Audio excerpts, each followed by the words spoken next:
ਹਰਾ ਸ੍ਰੀ ਕਲਗੀਧਰ ਆਨੰਦਪੁਰ ਬੇਲਸਤ ਬਹੁਤ ਵਿਲਾਸ। ਸ੍ਰੀ ਗੁਰੂ ਗੋਬਿੰਦ ਸਿੰਘ ਸਾਹਿਬ ਜੀ ਮਹਾਰਾਜ ਕਲਗੀਧਰ ਪਾਤਸ਼ਾਹ ਆਨੰਦਪੁਰ ਸਾਹਿਬ ਜੀ ਦੀ ਪਾਵਨ ਪਵਿੱਤਰ ਧਰਤੀ ਤੇ ਬੜੇ ਅਚਰਜ ਕੌਤਕ ਕਰ ਰਹੇ ਹਨ, ਬੜੀ ਲੀਲਾ ਕਰ ਰਹੇ ਹਨ।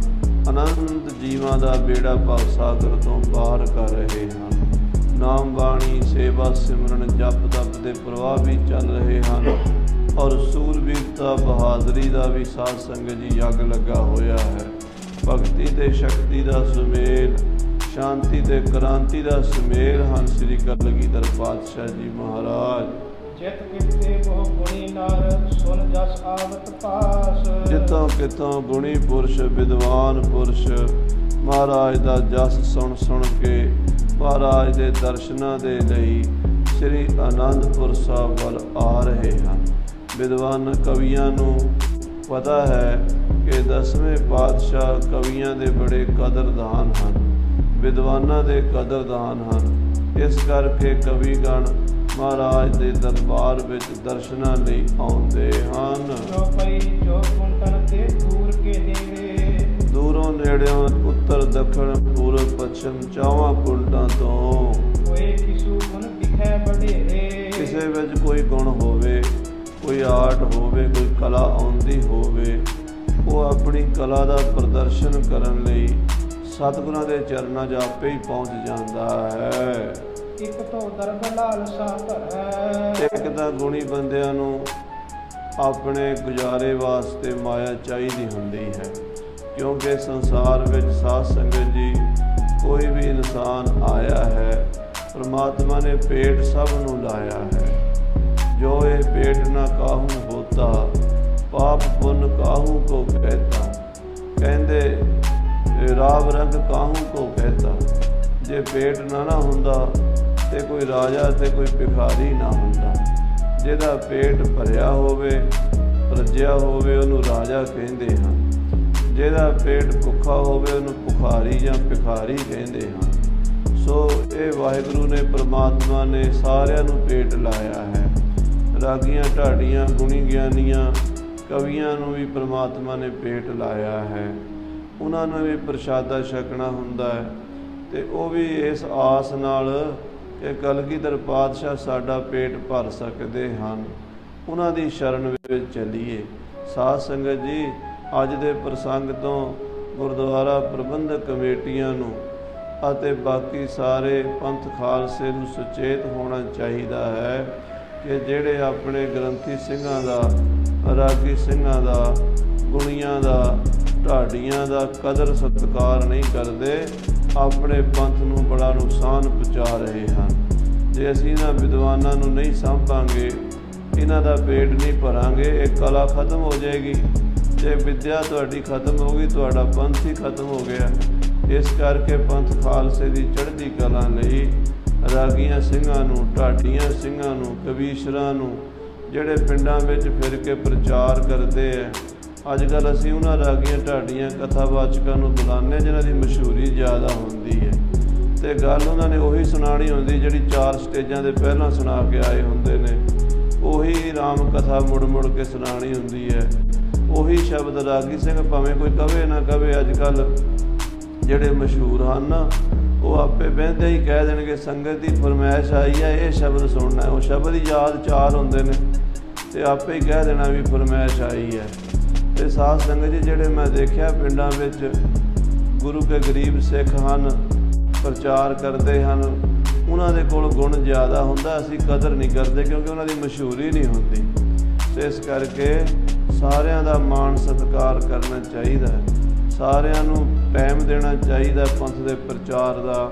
ਸੋ ਕਵੀ ਰਾਜ ਭਾਈ ਸੰਤੋਖ ਸਿੰਘ ਸਾਹਿਬ ਜੀ ਲਿਖ ਰਹੇ ਹਨ ਕਿ ਗੁਰੂ ਸਾਹਿਬ ਜੀ ਦੇ ਕੋਲ ਚੱਲ ਚੱਲ ਕੇ ਦੂਰੋਂ ਨੇੜਿਓਂ ਬੇਅੰਤ ਕਵੀ ਗਣ ਵਿਦਵਾਨ ਰਾਗੀ ਢਾਡੀ ਗੁਣੀ ਗਿਆਨੀ ਆ ਰਹੇ ਹਨ। ਇੱਕ ਤਾਂ ਸਾਨੂੰ ਗੁਰੂ ਸਾਹਿਬ ਤੋਂ ਖਾਣ ਨੂੰ ਰੋਟੀ ਮਿਲੇਗੀ ਰਜਵੀਂ, ਮਹਾਰਾਜ ਸੱਚੇ ਪਾਤਸ਼ਾਹ ਸਾਨੂੰ ਧਨ ਪਦਾਰਥ ਦੇਣਗੇ, ਸਾਡਾ ਬਾਲ ਬੱਚਾ ਪੜ੍ਹੇਗਾ। ਦੂਸਰਾ, ਗੁਰੂ ਸਾਹਿਬ ਦੇ ਦਰਸ਼ਨ ਕਰਾਂਗੇ ਕਿਉਂਕਿ ਤਨ ਮਨ ਹੋਏ ਨਿਹਾਲ, ਜਾਂ ਗੁਰ ਦੇਖਾਂ ਸਾਹਮਣੇ। ਜਦੋਂ ਮਹਾਰਾਜ ਦੇ ਦਰਸ਼ਨ ਕਰੇ ਬੰਦੇ ਦੇ ਪਾਪ ਕੱਟੇ ਜਾਂਦੇ ਆ, ਉਹਦਾ ਜਨਮ ਮਰਨ ਕੱਟਿਆ ਜਾਂਦਾ ਹੈ, ਜੀਵਨ ਸਫਲਾ ਹੋ ਜਾਂਦਾ ਹੈ। ਇਸ ਕਰਕੇ ਕਵੀ ਗਿਆਨੀ ਰਾਗੀ ਢਾਡੀ ਗੁਰੂ ਸਾਹਿਬ ਕੋਲ ਆਉਂਦੇ ਹਨ। ਕਾਵ ਹੈ ਸੋਜ ਪਸਾਰ ਹੈ ਜਸ ਕੋ। ਮਹਾਰਾਜ ਉਹਨਾਂ ਨੂੰ ਬੜਾ ਮਾਨ ਤਾਨ ਦਿੰਦੇ ਹਨ। ਹਾਥੀਆਂ ਤੱਕ ਮਹਾਰਾਜ ਨੇ ਕਵੀਆਂ ਨੂੰ ਦਾਨ ਦਿੱਤਾ। 60 ਹਜ਼ਾਰ ਰੁਪਈਆ ਇੱਕ ਇੱਕ ਕਵੀ ਨੂੰ ਦੇ ਕੇ ਮਹਾਭਾਰਤ ਦੀ ਕਥਾ ਸੰਪੂਰਨ 18 ਪਰਵ ਕਰਵਾਏ ਹਨ। ਗੁਰੂ ਸਾਹਿਬ ਸੱਚੇ ਪਾਤਸ਼ਾਹ ਹੋਰ ਵਿਦਵਾਨਾਂ ਨੂੰ ਕਵੀਆਂ ਨੂੰ ਬੁਲਾਉਂਦੇ ਹਨ, ਉਹਨਾਂ ਨੂੰ ਬਹੁਤ ਮਾਣ ਤਾਣ ਦਿੰਦੇ, ਸਤਿਕਾਰ ਦਿੰਦੇ ਹਨ। ਤਿਉ ਤਿਉ ਆਏ ਸੁਣਾਵਹਿ ਰਸ ਕੋ।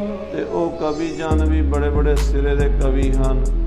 ਉਹ ਮਹਾਰਾਜ ਨੂੰ 9 ਰਸਾਂ ਦੀ ਕਵਿਤਾ ਸੁਣਾਉਂਦੇ, ਕਦੀ ਵੀਰ ਰਸ ਦੀ ਕਵਿਤਾ, ਕਦੀ ਸ਼ਿੰਗਾਰ ਰਸ ਦੀ ਕਵਿਤਾ, ਕਦੀ ਅਦਭੁਤ ਰਸ ਦੀ, ਕਦੀ ਕਰੁਣਾ ਰਸ ਦੀ, ਕਦੀ ਵਿਭਤਸ ਰਸ ਦੀ।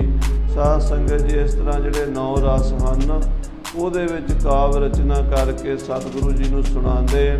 ਮਹਾਰਾਜ ਉਹਨਾਂ ਨੂੰ ਮਾਲਾ ਮਾਲ ਕਰ ਦਿੰਦੇ ਹਨ। ਉਹ ਜਿੱਥੇ ਵੀ ਜਾਂਦੇ ਨੇ ਗੁਰੂ ਦਾ ਜਸ ਕਰਦੇ ਨੇ। ਕਹਿੰਦੇ ਕਵੀਆਂ ਦਾ ਕੋਈ ਕਦਰਦਾਨ ਹੈ ਤਾਂ ਗੁਰੂ ਗੋਬਿੰਦ ਸਿੰਘ ਹੈ। ਦੂਸਰੇ ਕਵੀ ਸੁਣ ਕੇ ਉਹ ਵੀ ਆਨੰਦਪੁਰ ਸਾਹਿਬ ਵੱਲ ਤੁਰ ਪੈਂਦੇ ਹਨ।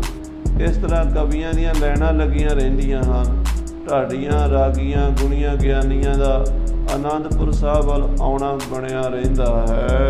ਪੂਰਬ ਦੱਖਣ ਪੱਛਮ ਉੱਤਰ। ਪੂਰਬ ਦੱਖਣ ਉੱਤਰ ਪੱਛਮ ਚੌਹਾਂ ਪਾਸਿਆਂ ਤੋਂ ਮਹਾਰਾਜ ਸੱਚੇ ਪਾਤਸ਼ਾਹ ਦੇ ਕੋਲ ਗੁਣੀ ਗਿਆਨੀ ਕਵੀ ਜਨ ਚੱਲ ਚੱਲ ਕੇ ਆਉਂਦੇ ਹਨ। ਪੰਡਤ ਕਰਤ ਪ੍ਰਸ਼ਨ ਦੇ ਉੱਤਰ। ਬੜੇ ਬੜੇ ਪੰਡਿਤ, ਵਿਦਵਾਨ, ਸ਼ਾਸਤਰਾਂ ਦੇ ਗਿਆਤਾ, ਖਟ ਸ਼ਾਸਤਰਾਂ ਦੇ ਗਿਆਤਾ ਆ ਕੇ ਪ੍ਰਸ਼ਨ ਉੱਤਰ ਵੀ ਕਰਦੇ ਹਨ। ਗੁਰੂ ਸਾਹਿਬ ਕੋਲੋਂ ਵੀ ਕਈ ਸਵਾਲ ਪੁੱਛਦੇ ਹਨ, ਅਧਿਆਤਮਕ ਵਿਦਿਆ ਦੇ, ਬ੍ਰਹਮ ਵਿਦਿਆ ਦੇ, ਜਿਨ੍ਹਾਂ ਦੀ ਕੋਈ ਕਿਤੇ ਖੜੋਤ ਬਣੀ ਹੁੰਦੀ ਹੈ। ਜਦੋਂ ਅਸੀਂ ਸਾਧਨਾ ਕਰੀਏ ਨਾ ਸਾਧ ਸੰਗਤ ਜੀ, ਤੇ ਸਾਧਨਾ ਦੇ ਵਿੱਚ ਕਈ ਜਗ੍ਹਾ ਤੇ ਦਿੱਕਤਾਂ ਵੀ ਆਉਂਦੀਆਂ ਹਨ, ਰੁਕਾਵਟਾਂ ਆਉਂਦੀਆਂ ਹਨ। ਉਦੋਂ ਕਿਸੇ ਮਹਾਂਪੁਰਸ਼ ਦੀ ਬਖਸ਼ਿਸ਼ ਦੀ ਲੋੜ ਹੁੰਦੀ ਹੈ ਤੇ ਉਹ ਸਰਬ ਕਲਾ ਸਮਰਾਟ ਸ੍ਰੀ ਗੁਰੂ ਗੋਬਿੰਦ ਸਿੰਘ ਸਾਹਿਬ ਜੀ ਮਹਾਰਾਜ ਹਨ। ਜਿੱਥੇ ਵੀ ਕਿਸੇ ਸਿੱਖ ਦੀ ਸੁਰਤ ਖੜੀ ਹੁੰਦੀ ਹੈ ਉੱਥੋਂ ਅੱਗੇ ਤੋਰ ਦਿੰਦੇ ਹਨ। ਕਵਿਤਾ ਕਾਵਿ ਬਣਾਵਹਿ ਜੋਈ। ਜਿਹੜੇ ਕਵੀ ਲੋਕ ਬੜੇ ਕਮਾਲ ਦੇ ਕਾਵਿ ਗ੍ਰੰਥਾਂ ਦੀ ਰਚਨਾ ਕਰਦੇ ਹਨ। ਨਵ ਰਸ ਸਹਿਤ ਵੀ ਭੂਖਨ ਕੋਈ। ਤੇ 9 ਰਸਾਂ ਸਹਿਤ ਕਵਿਤਾ ਰਚਦੇ ਹਨ। ਕਵੀ ਕੁਵਰੇਸ਼, ਅੰਮ੍ਰਿਤ ਰਾਏ, ਹੀਰ, ਸੁਦਾਮਾ, ਅਣੀ ਰਾਏ ਤੇ ਸਾਧ ਸੰਗਤ ਜੀ ਆਲਮ ਚੰਦ, ਇੱਦਾਂ ਦੇ ਹੋਰ 52 ਕਵੀ ਸਨ ਜਿਹੜੇ ਸਤਿਗੁਰਾਂ ਦੀ ਸਭਾ ਦਾ ਸ਼ਿੰਗਾਰ ਸਨ। ਇਹੋ ਜਿਹੇ ਵਿਦਵਾਨ ਕਵੀ ਆਉਂਦੇ ਹਨ। ਸੋ ਆਏ ਚਲ ਸਤਿਗੁਰ ਦੁਆਰੇ। ਬੜੇ ਬੜੇ ਮਹਾਨ ਕਵੀ ਜਿਹੜੇ ਹਿੰਦੁਸਤਾਨ ਦੇ ਕਵੀਆਂ ਦੇ ਚੋਟੀ ਦੇ ਕਵੀ ਸਨ। ਕਹਿ ਸਕਦੇ ਹਾਂ ਵੀ ਸੱਚੇ ਪਾਤਸ਼ਾਹ ਬਾਜਾਂ ਵਾਲੇ ਸਤਿਗੁਰੂ ਜੀ ਨੂੰ ਸੁਣਾਉਂਦੇ ਹਨ। ਸੁਨ ਪ੍ਰਸੰਨ ਹੋਵੇ ਦੇ ਧਨ ਰਾਸ। ਕਹਿੰਦੇ ਪ੍ਰਸੰਨ ਹੋ ਕੇ ਮਹਾਰਾਜ ਸੱਚੇ ਪਾਤਸ਼ਾਹ ਧਨ ਦੇ ਖੁੱਲੇ ਗੱਫੇ ਕਵੀਆਂ ਨੂੰ ਦਿੰਦੇ ਹਨ। ਸਾਦਰ ਨਿਤ ਰਾਖਤ ਗੁਰ ਪਾਸ। ਔਰ ਗੁਰੂ ਸਾਹਿਬ ਕਵੀਆਂ ਨੂੰ ਬੜੇ ਸਤਿਕਾਰ ਨਾਲ ਆਪਣੇ ਪਾਸ ਰੱਖਦੇ ਹਨ। ਕੇਸ਼ਵ ਦਾਸ ਹੁਤੋ ਕਵ ਜੋਏ। ਕਵੀ ਕੇਸ਼ਵ ਦਾਸ ਬੜਾ ਕਮਾਲ ਦਾ ਕਵੀ ਹੋਇਆ ਹੈ। ਭਇਓ ਬੁੰਦੇਲਖੰਡ ਮਹਿ ਸੋਏ। ਇਹ ਬੁੰਦੇਲਖੰਡ ਦਾ ਰਹਿਣ ਵਾਲਾ ਸੀ ਸਾਧ ਸੰਗਤ ਜੀ। ਬੁੰਦੇਲਿਆਂ ਦਾ ਕਵੀ ਸੀ, ਬੜਾ ਸ਼੍ਰੋਮਣੀ ਕਵੀ ਸੀ। ਇਸ ਕੋ ਪੁੱਤਰ ਕੁਵਰ ਹੈ ਨਾਮੂ। ਉਹਦਾ ਪੁੱਤਰ ਕੁਮਰੇਸ਼, ਕੇਸ਼ਵ ਦਾਸ ਦਾ ਪੁੱਤਰ ਸੀ ਕੁਮਰੇਸ਼। ਇਹ ਵੀ ਆਪਣੇ ਪਿਤਾ ਦੀ ਤਰ੍ਹਾਂ ਬਹੁਤ ਉੱਚ ਕੋਟੀ ਦਾ ਕਵੀ ਹੋਇਆ ਹੈ। ਸੋ ਭੀ ਰਚਤ ਗੀਰਾ ਅਬਿਰਾਮੂ। ਜਿਵੇਂ ਉਹਦਾ ਪਿਤਾ ਕਵੀ ਸੀ ਨਾ ਬੁੰਦੇਲਖੰਡ ਦੇ ਵਿੱਚ ਕੇਸ਼ਵ ਦਾਸ, ਉਸੇ ਤਰ੍ਹਾਂ ਉਹਦਾ ਪੁੱਤਰ ਕੁਮਰੇਸ਼ ਵੀ ਆਪਣੇ ਪਿਓ ਵਰਗਾ ਹੀ ਉੱਚ ਕੋਟੀ ਦਾ ਕਵੀ ਸੀ। ਤੁਰਕ ਕਰਨ ਨਵ ਰੰਗ ਚਿਤ ਚਹਿਓ। ਕਹਿੰਦੇ ਕੁਮਰੇਸ਼ ਦੀ ਸੋਭਾ ਬਾਦਸ਼ਾਹ ਔਰੰਗਜ਼ੇਬ ਨੇ ਵੀ ਸੁਣੀ। ਉਹਨੂੰ ਪਤਾ ਲੱਗਾ ਵੀ ਇੱਕ ਕਵੀ ਹੈ, ਕੇਸ਼ਵ ਦਾਸ ਦਾ ਪੁੱਤਰ ਹੈ, ਉਹਦਾ ਨਾਮ ਕੁਮਰੇਸ਼ ਹੈ, ਬਹੁਤ ਵਿਦਵਾਨ ਕਵੀ ਹੈ। ਇਹੋ ਜਿਹਾ ਵਿਦਵਾਨ ਬੰਦਾ ਦੂਸਰੇ ਧਰਮ 'ਚ ਨਹੀਂ ਹੋਣਾ ਚਾਹੀਦਾ, ਮੁਸਲਮਾਨ ਹੋਣਾ ਚਾਹੀਦਾ। ਔਰੰਗਜ਼ੇਬ ਨੇ ਉਹਨੂੰ ਮੁਸਲਮਾਨ ਬਣਾਉਣ ਦੀ ਸੋਚ ਲਈ। ਗੁਣੀ ਅਦਕ ਹਿੰਦੂ ਮਹਿ ਲਹਿਓ। ਐਡਾ ਵਿਦਵਾਨ ਹੈ, ਐਡਾ ਗਿਆਨੀ ਹੈ, ਔਰ ਹੈ ਹਿੰਦੂ। ਦੂਸਰੇ ਧਰਮ ਦੇ ਵਿੱਚ ਕੋਈ ਵਿਦਵਾਨ ਕਿਉਂ ਹੋਵੇ? ਜਿੰਨੇ ਵਿਦਵਾਨ ਨੇ ਸਾਡੇ ਧਰਮ 'ਚ ਹੋਣੇ ਚਾਹੀਦੇ ਆ, ਕਿਉਂਕਿ ਸਾਧ ਸੰਗਤ ਜੀ ਜਿਹੜੇ ਧਰਮ 'ਚ ਵਿਦਵਾਨ ਖਤਮ ਹੋ ਜਾਂਦੇ ਨੇ ਉਹ ਧਰਮ ਵੀ ਖਤਮ ਹੋ ਜਾਂਦਾ ਹੈ। ਇਸ ਕਰਕੇ ਹਿੰਦੂ ਧਰਮ ਦੇ, ਸਨਾਤਨ ਧਰਮ ਦੇ ਸਾਧੂਆਂ ਮਹਾਤਮਾ ਨੂੰ ਦਾਤ ਦੇਣੀ ਚਾਹੀਦੀ ਹੈ ਕਿ ਭਾਵੇਂ ਜੰਗਲਾਂ 'ਚ ਚਲੇ ਗਏ, ਭਾਵੇਂ ਪਹਾੜਾਂ ਵਿੱਚ ਚਲੇ ਗਏ, ਆਪਣੀ ਵਿੱਦਿਆ ਨਹੀਂ ਮਰਨ ਦਿੱਤੀ ਉਹਨਾਂ ਨੇ, ਆਪਣੇ ਗ੍ਰੰਥ ਨਹੀਂ ਖਤਮ ਹੋਣ ਦਿੱਤੇ। ਭਾਵੇਂ ਹਜ਼ਾਰਾਂ ਗ੍ਰੰਥ ਮੁਗਲਾਂ ਨੇ ਸਾੜ ਵੀ ਦਿੱਤੇ, ਮੰਦਰ ਤੋੜ ਦਿੱਤੇ, ਫਿਰ ਵੀ ਹਿੰਦੂਆਂ ਨੇ ਆਪਣੇ ਗ੍ਰੰਥ ਬਚਾਏ ਹੋਏ ਨੇ ਤੇ ਆਪਣੇ ਗ੍ਰੰਥਾਂ ਦੇ ਕਿੰਤੂ ਪਰੰਤੂ ਵੀ ਨਹੀਂ ਕਰਦੇ। ਤੇ ਸਾਡੇ ਭਰਾ ਜਿਹੜੇ ਨੇ, ਇਹਨਾਂ ਕੋਲ ਜਿਹੜੇ 2-4 ਗ੍ਰੰਥ ਨੇ ਉਹਨਾਂ ਉੱਤੇ ਹੀ ਕਿੰਤੂ ਪਰੰਤੂ ਕਰੀ ਜਾਂਦੇ ਆ, ਆਪਣੇ ਗੁਰੂ ਦੀ ਬਾਣੀ ਤੇ ਵੀ ਕਿੰਤੂ ਪਰੰਤੂ ਕਰੀ ਜਾਂਦੇ ਆ। ਸਾਧ ਸੰਗਤ ਜੀ, ਜਿਹੜੇ ਧਰਮ ਦੇ ਗ੍ਰੰਥ ਤੇ ਵਿਦਵਾਨ ਅਲੋਪ ਹੋ ਜਾਂਦੇ ਆ, ਉਹ ਧਰਮ ਅਲੋਪ ਹੋ ਜਾਂਦਾ ਹੈ। ਇਸ ਕਰਕੇ ਔਰੰਗਜ਼ੇਬ ਚਾਹੁੰਦਾ ਸੀ ਵੀ ਹਿੰਦੂਆਂ ਦੇ ਵਿਦਵਾਨ ਖਤਮ ਹੋ ਜਾਣ, ਹਿੰਦੂਆਂ ਨੂੰ ਕੋਈ ਸੱਚ ਦੀ ਗੱਲ ਦੱਸਣ ਵਾਲਾ ਨਾ ਰਹੇ, ਹਿੰਦੂ ਆਪੇ ਹੀ ਖਤਮ ਹੋ ਜਾਣਗੇ। ਉਸ ਨੇ ਕੁਬਰੇਸ਼ ਨੂੰ ਮੁਸਲਮਾਨ ਬਣਾਉਣ ਦੀ ਠਾਣ ਲਈ ਹੈ। ਕੁਬਰੇਸ਼ ਨੂੰ ਪਤਾ ਲੱਗਾ ਕਿ ਔਰੰਗਜ਼ੇਬ ਬਾਦਸ਼ਾਹ ਦੀ ਗਹਿਰੀ ਨਿਗਾਹ ਮੇਰੇ ਵੱਲ ਹੋ ਗਈ ਹੈ, ਹੁਣ ਮੈਨੂੰ ਫੜ ਕੇ ਮੰਗਾਵੇਗਾ, ਜਾਂ ਮੈਨੂੰ ਮੁਸਲਮਾਨ ਬਣਾਵੇਗਾ ਤੇ ਜਾਂ ਮੇਰਾ ਕਤਲ ਕਰੇਗਾ। ਹੁਣ ਤੋਂ ਤੀਸਰਾ ਕੋਈ ਰਸਤਾ ਨਹੀਂ ਰਹਿ ਗਿਆ। ਤਿਆਗ ਦੇਸ਼ ਘਰ ਗਇਓ ਪਲਾਈ। ਇਸ ਕਰਕੇ ਵਿਚਾਰਾ ਕੁਬਰੇਸ਼ ਬੁੰਦੇਲਖੰਡ ਤੋਂ ਦੌੜਿਆ, ਰਾਤ ਨੂੰ ਨਿਕਲਿਆ ਘਰੋਂ, ਘਰ ਦੇਸ਼ ਛੱਡ ਕੇ, ਰੂਪੋਸ਼ ਹੋ ਕੇ, ਆਪਣਾ ਦੇਸ਼ ਛੱਡ ਕੇ ਬਾਹਰ ਭਟਕਣ ਲੱਗਾ ਹੈ। ਇਹਦੇ ਵਿਚਾਰਿਓ ਬਸਨ ਸਥਾਨ। ਜੰਗਲਾਂ 'ਚ ਭਟਕਦਾ ਫਿਰਦਾ, ਸੋਚਦਾ ਕਿੱਥੇ ਜਾਵਾਂ, ਰਹਿਣ ਨੂੰ ਕੋਈ ਥਾਂ ਨਹੀਂ। ਹਿੰਦੁਸਤਾਨ ਵਿੱਚ ਕਸ਼ਮੀਰ ਤੋਂ ਲੈ ਕੇ ਕੰਨਿਆ ਕੁਮਾਰੀ ਤੱਕ, ਬੰਗਾਲ, ਬੰਗਲਾਦੇਸ਼ ਤੋਂ ਲੈ ਕੇ ਕਾਬੁਲ ਤੱਕ ਔਰੰਗਜ਼ੇਬ ਦਾ ਡੰਕਾ ਵੱਜਦਾ ਹੈ।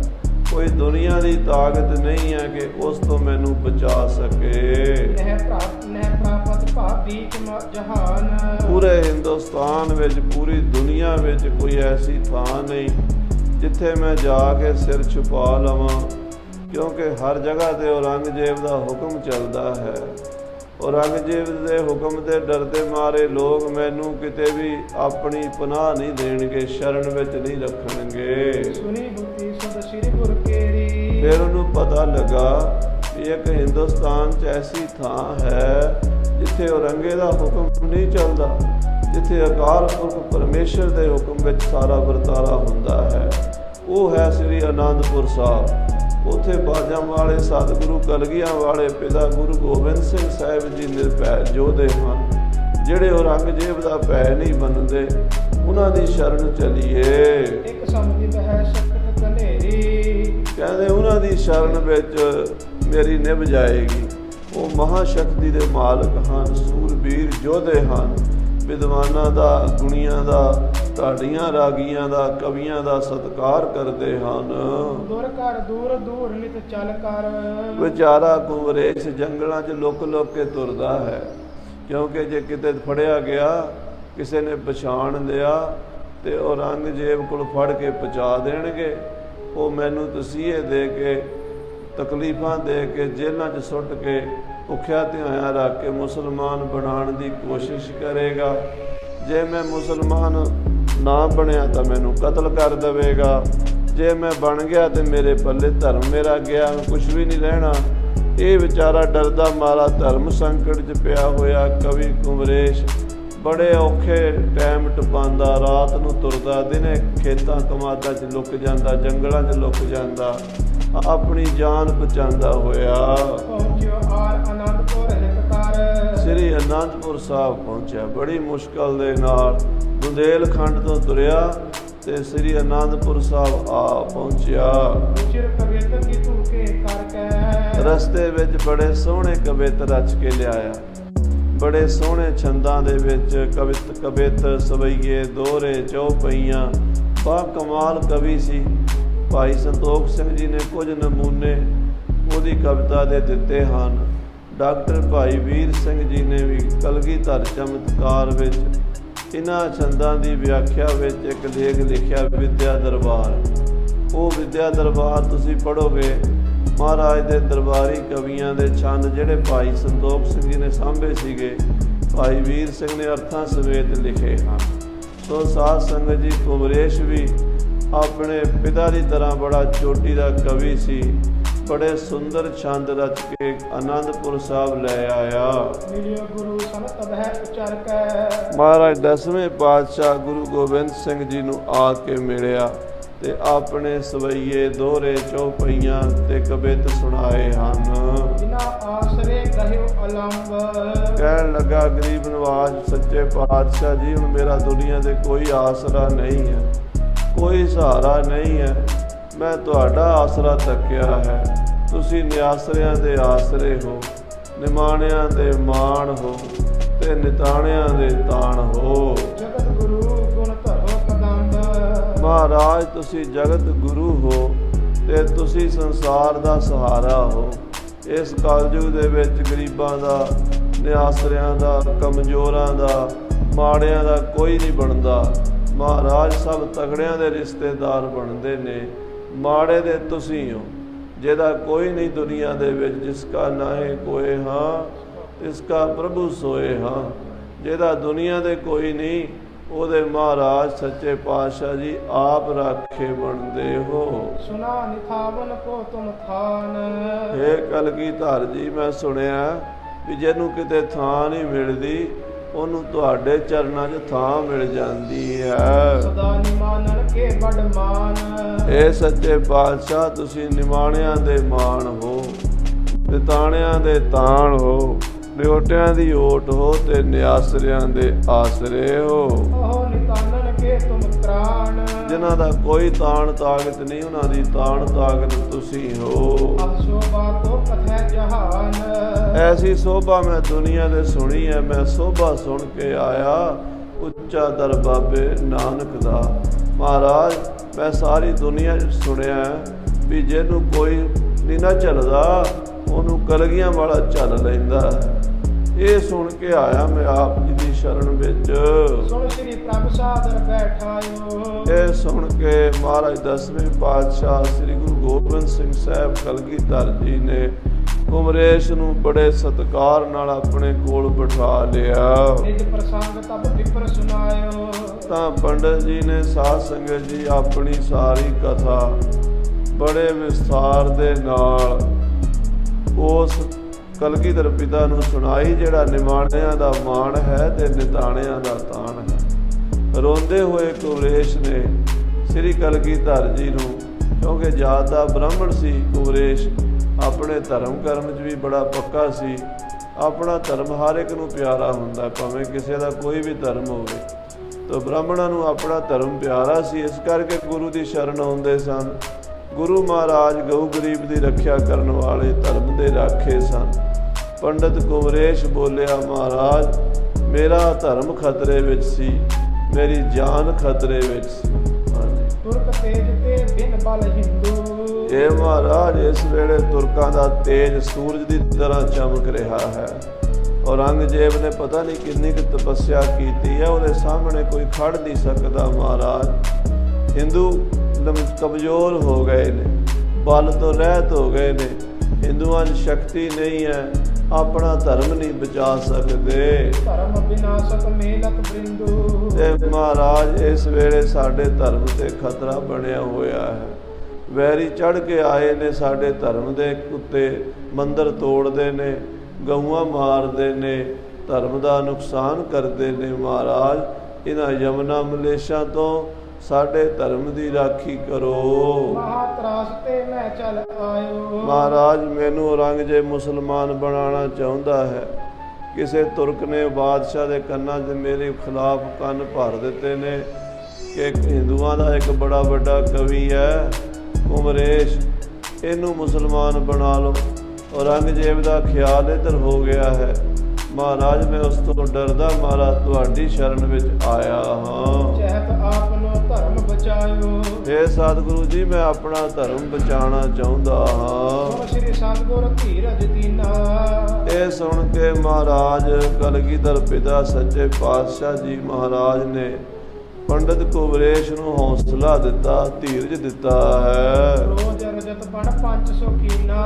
ਕਹਿੰਦੇ ਰੋਜ਼ ਦਾ 5 ਰੁਪਈਏ ਮਹਾਰਾਜ ਨੇ ਉਹਦਾ ਗੁਜ਼ਾਰਾ ਲਾਤਾ। 5 ਰੁਪਈਏ ਸਾਧ ਸੰਗਤ ਜੀ ਅੱਜ ਦੇ ਨਹੀਂ, ਅੱਜ ਤੋਂ 300 ਸਾਲ ਪਹਿਲਾਂ ਚਾਂਦੀ ਦੇ ਰੁਪਈਏ ਹੁੰਦੇ ਸੀ। 1 ਰੁਪਈਆ 1 ਤੋਲਾ ਚਾਂਦੀ, 5 ਤੋਲੇ ਚਾਂਦੀ ਦਾ ਤੁਸੀਂ ਲਾ ਲਓ। ਅੱਜ ਮੇਰਾ ਖਿਆਲ ਹੈ ਦਿਹਾੜੀ 10-15 ਹਜ਼ਾਰ ਦੀ ਹੈ ਅੱਜ ਦੇ ਜ਼ਮਾਨੇ ਵਿੱਚ। ਇੰਨਾ ਮਹਾਰਾਜ ਨੇ ਉਹਦਾ ਰੁਝੀਨਾ ਲਾ ਦਿੱਤਾ।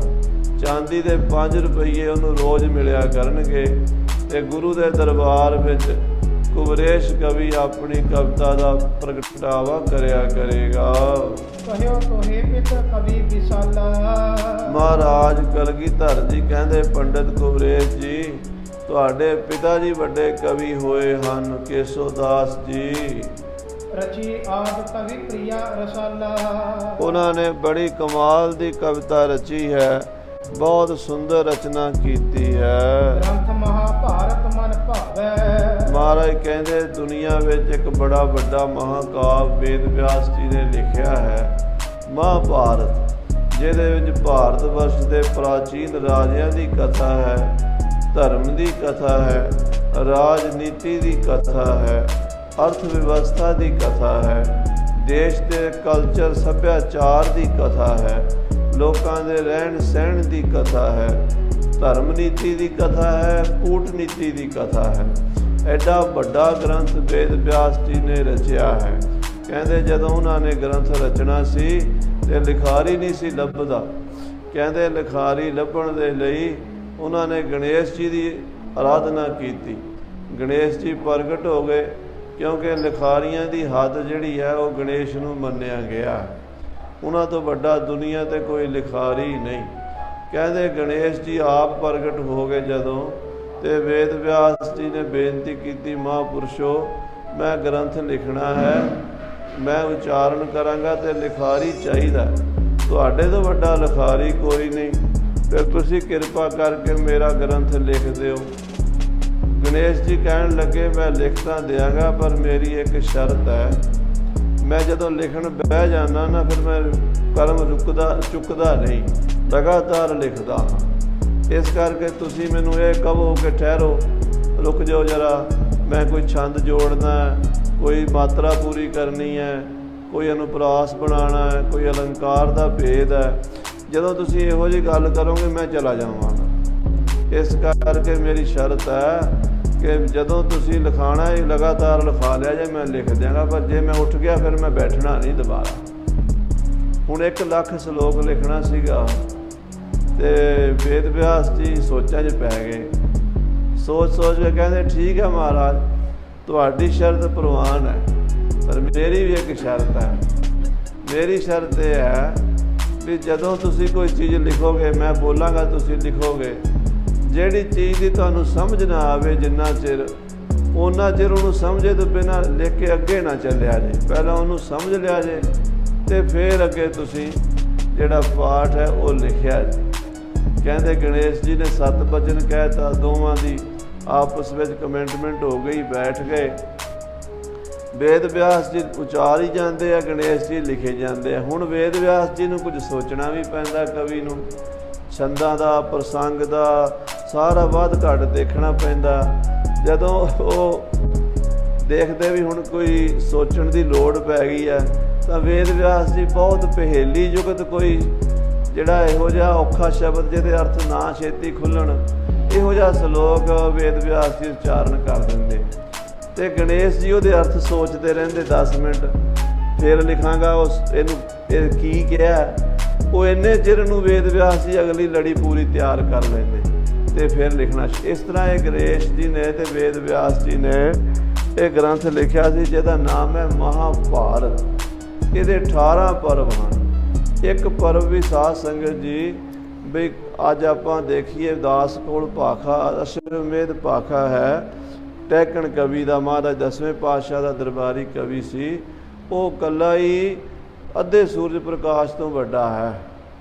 ਐਡਾ ਵੱਡਾ, ਯਾਨੀ ਜੇ 7-8 ਜਿਲਦਾਂ ਬਣ ਜਾਣਗੀਆਂ ਜੇ ਆਪਾਂ ਉਹਨੂੰ ਛਪਵਾਈਏ ਤਾਂ। ਐਡਾ ਵੱਡਾ ਗ੍ਰੰਥ ਹੈ ਉਹ। ਇੱਕ ਹਿੱਸਾ ਉਹਦੇ ਨਾਲ ਦੇ 18 ਹਿੱਸੇ ਨੇ ਜਿਹੜੇ 10ਵੇਂ ਪਾਤਸ਼ਾਹ ਨੇ ਅਨੁਵਾਦ ਕਰਾਇਆ। ਹਾਂਜੀ, ਕਵਿਗਣ ਤੇ ਭਾਖਾ ਬਣਵਾਵੇ। ਮਹਾਰਾਜ ਕਹਿੰਦੇ ਅਸੀਂ ਕਵੀਆਂ ਕੋਲੋਂ ਇਸ ਗ੍ਰੰਥ ਦੀ ਭਾਸ਼ਾ ਕਰਾਉਣੀ ਚਾਹੁੰਦੇ ਹਾਂ ਕਿ ਉਹ ਸੰਸਕ੍ਰਿਤ ਹਰ ਇੱਕ ਨਹੀਂ ਪੜ੍ਹ ਸਕਦਾ। ਸਾਡਾ ਖਾਲਸਾ ਵਿਦਵਾਨ ਹੋਵੇਗਾ, ਪੜ੍ਹੇਗਾ। ਅਸੀਂ ਚਾਹੁੰਦੇ ਹਾਂ ਵੀ ਇਹ ਭਾਸ਼ਾ ਦੇ ਵਿੱਚ ਮਹਾਭਾਰਤ ਲਿਖਿਆ ਜਾਵੇ ਤਾਂ ਕਿ ਆਮ ਲੋਕ ਵੀ ਇਹਨੂੰ ਪੜ੍ਹ ਸਕਣ, ਸਮਝ ਸਕਣ। ਜਿਵੇਂ ਕਹਿ ਰਾਖਿਓ ਨਿਕਟ ਹਮੇਸ਼ਾ।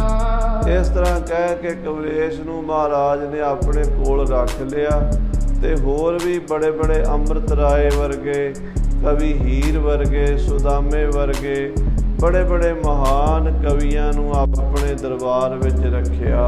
ਸੁਨ ਕਵੀ ਆਵਣ ਲਗੇ ਵਿਸ਼ੇਸ਼ਾ। ਬੜੇ ਬੜੇ ਕਵੀ ਮਹਾਰਾਜ ਦੀ ਮਹਿਮਾ ਸੁਣ ਕੇ ਆਉਣ ਲੱਗੇ ਹਨ। ਸਰਬ ਬ੍ਰਿੰਦ ਦੇ ਰਾਖੈ ਤੀਰ। ਮਹਾਰਾਜ ਇਹਨਾਂ ਕਵੀਆਂ ਨੂੰ ਬਹੁਤ ਮਾਇਆ ਦਿੰਦੇ ਹਨ, ਖੁੱਲੇ ਗੱਫੇ ਦਿੰਦੇ ਹਨ ਤੇ ਆਪਣੇ ਕੋਲ ਹੀ ਰੱਖ ਲੈਂਦੇ ਹਨ। ਪਰਚੇ ਤਿਨਕੇ ਸੰਗ ਸਧੀਰ। ਤੇ ਇਹਨਾਂ ਕਵੀਆਂ ਨਾਲ ਪਰਚਾ ਪਾ ਕੇ ਰੱਖਦੇ ਆ। ਬੜੇ ਹੌਸਲੇ ਨਾਲ, ਬੜੀ ਧੀਰਜ ਨਾਲ ਇਹਨਾਂ ਦੀ ਗੱਲ ਸੁਣਦੇ ਆ ਤੇ ਇਹਨਾਂ ਨਾਲ ਵਿਚਾਰ ਵਟਾਂਦਰੇ ਵੀ ਹੁੰਦੇ ਰਹਿੰਦੇ ਆ। ਆਪ ਵੀ ਸਤਿਗੁਰੂ ਬੜੀ ਉੱਚ ਕੋਟੀ ਦੇ ਕਵੀ ਹਨ, ਕਾਵਿ ਰਚਨਾ ਦੇ ਜਾਣੂ ਹਨ ਤੇ ਮਹਾਰਾਜ ਕਵੀਆਂ ਦੀ ਕਦਰ ਕਰਦੇ ਹਨ। ਅੰਮ੍ਰਿਤ ਰਸ ਵਿਦਵਾਨ ਕੋ ਜਾਣਤ ਇੱਕ ਵਿਦਵਾਨ, ਰੰਭਾ ਭੋਗਣ ਕੋ ਜੋ ਸੁਖ ਜਾਣਤ ਸ਼ੱਕਰ ਨਾ ਆਨ। ਕਹਿੰਦੇ ਜਿਹੜਾ ਰੰਭਾ ਦੇ ਨਾਲ ਆਨੰਦ ਭੋਗਣ ਦਾ ਸੁੱਖ ਹੈ ਉਹ ਇੰਦਰ ਨੂੰ ਹੀ ਪਤਾ, ਦੂਸਰੇ ਨੇ ਦੇਖੀ ਨਹੀਂ ਤੇ ਉਹਨੂੰ ਕੀ ਪਤਾ। ਇਸੇ ਤਰ੍ਹਾਂ ਬ੍ਰਹਮ ਵਿਦਿਆ ਦਾ ਆਨੰਦ ਵੀ ਬ੍ਰਹਮ ਵਿਦਿਆ ਦੇ ਜਾਣੂ ਨਹੀਂ ਹੁੰਦਾ ਹੈ। ਦੂਸਰੇ ਵਾਸਤੇ ਤਾਂ ਕੀ ਹੈ, ਕਹਿੰਦੇ ਰਾਗੀ ਸਿੰਘ ਬੜੇ ਤਾਨਾ ਰੀਰੀਆਂ ਲਾ ਕੇ ਕੀਰਤਨ ਕਰ ਰਹੇ ਸੀ ਤੇ ਇੱਕ ਮਾਈ ਸਾਹਮਣੇ ਬੈਠੀ ਰੋਈ ਜਾਵੇ। ਕਹਿੰਦੇ ਰਾਗੀ ਸਿੰਘ ਸੋਚਣ ਵੀ ਮਾਈ ਨੂੰ ਬੜਾ ਵਿਰਾਗ ਆਇਆ, ਕੀਰਤਨ ਸੁਣ ਕੇ ਬੜਾ ਆਨੰਦ ਲੈ ਰਹੀ ਹੈ। ਤੇ ਰਾਗੀ ਢਾਡੀਆਂ ਨੂੰ ਹੁੰਦਾ ਵੀ ਜਦੋਂ ਉੱਠ ਕੇ ਜਾਈਏ ਤੇ ਲੋਕ ਕਹਿਣ ਵੀ ਬੜਾ ਵਧੀਆ ਕੀਰਤਨ ਕੀਤਾ, ਬੜੀ ਸੋਹਣੀ ਕਥਾ ਕੀਤੀ ਹੈ।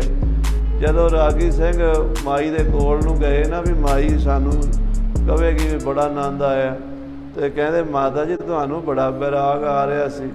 ਕਹਿੰਦੇ ਹਾਂ ਵੀਰ, ਮੈਨੂੰ ਤਾਂ ਫਿਕਰ ਪੈ ਗਿਆ ਸੀ ਵੀ ਸਾਡਾ ਕੱਟਾ ਵੀ ਇਵੇਂ ਡਿੰਗਦਾ ਮਰ ਗਿਆ ਸੀ, ਵੀ ਤੁਸੀਂ ਵੀ ਚੰਗੇ ਭਲੇ ਗਵਈਏ ਗਾ ਕੇ ਤੁਹਾਡਾ ਵੀ ਗਲਾ ਇਵੇਂ ਲੱਗਦਾ ਮੈਨੂੰ, ਤੇ ਤੁਸੀਂ ਨਾ ਕਿਤੇ ਚੜ੍ਹਾਈ ਕਰ ਜਾਓ। ਤੋ ਇਹ ਹੈ ਵੀ ਮੱਝ ਅੱਗੇ ਬੀਨ ਵਜਾਉਣ ਦਾ ਕੋਈ ਫਾਇਦਾ ਨਹੀਂ ਹੁੰਦਾ। ਗੁਣੀਆਂ ਦੀ ਕਦਰ ਗੁਣੀ ਲੋਕ ਕਰਦੇ ਹਨ।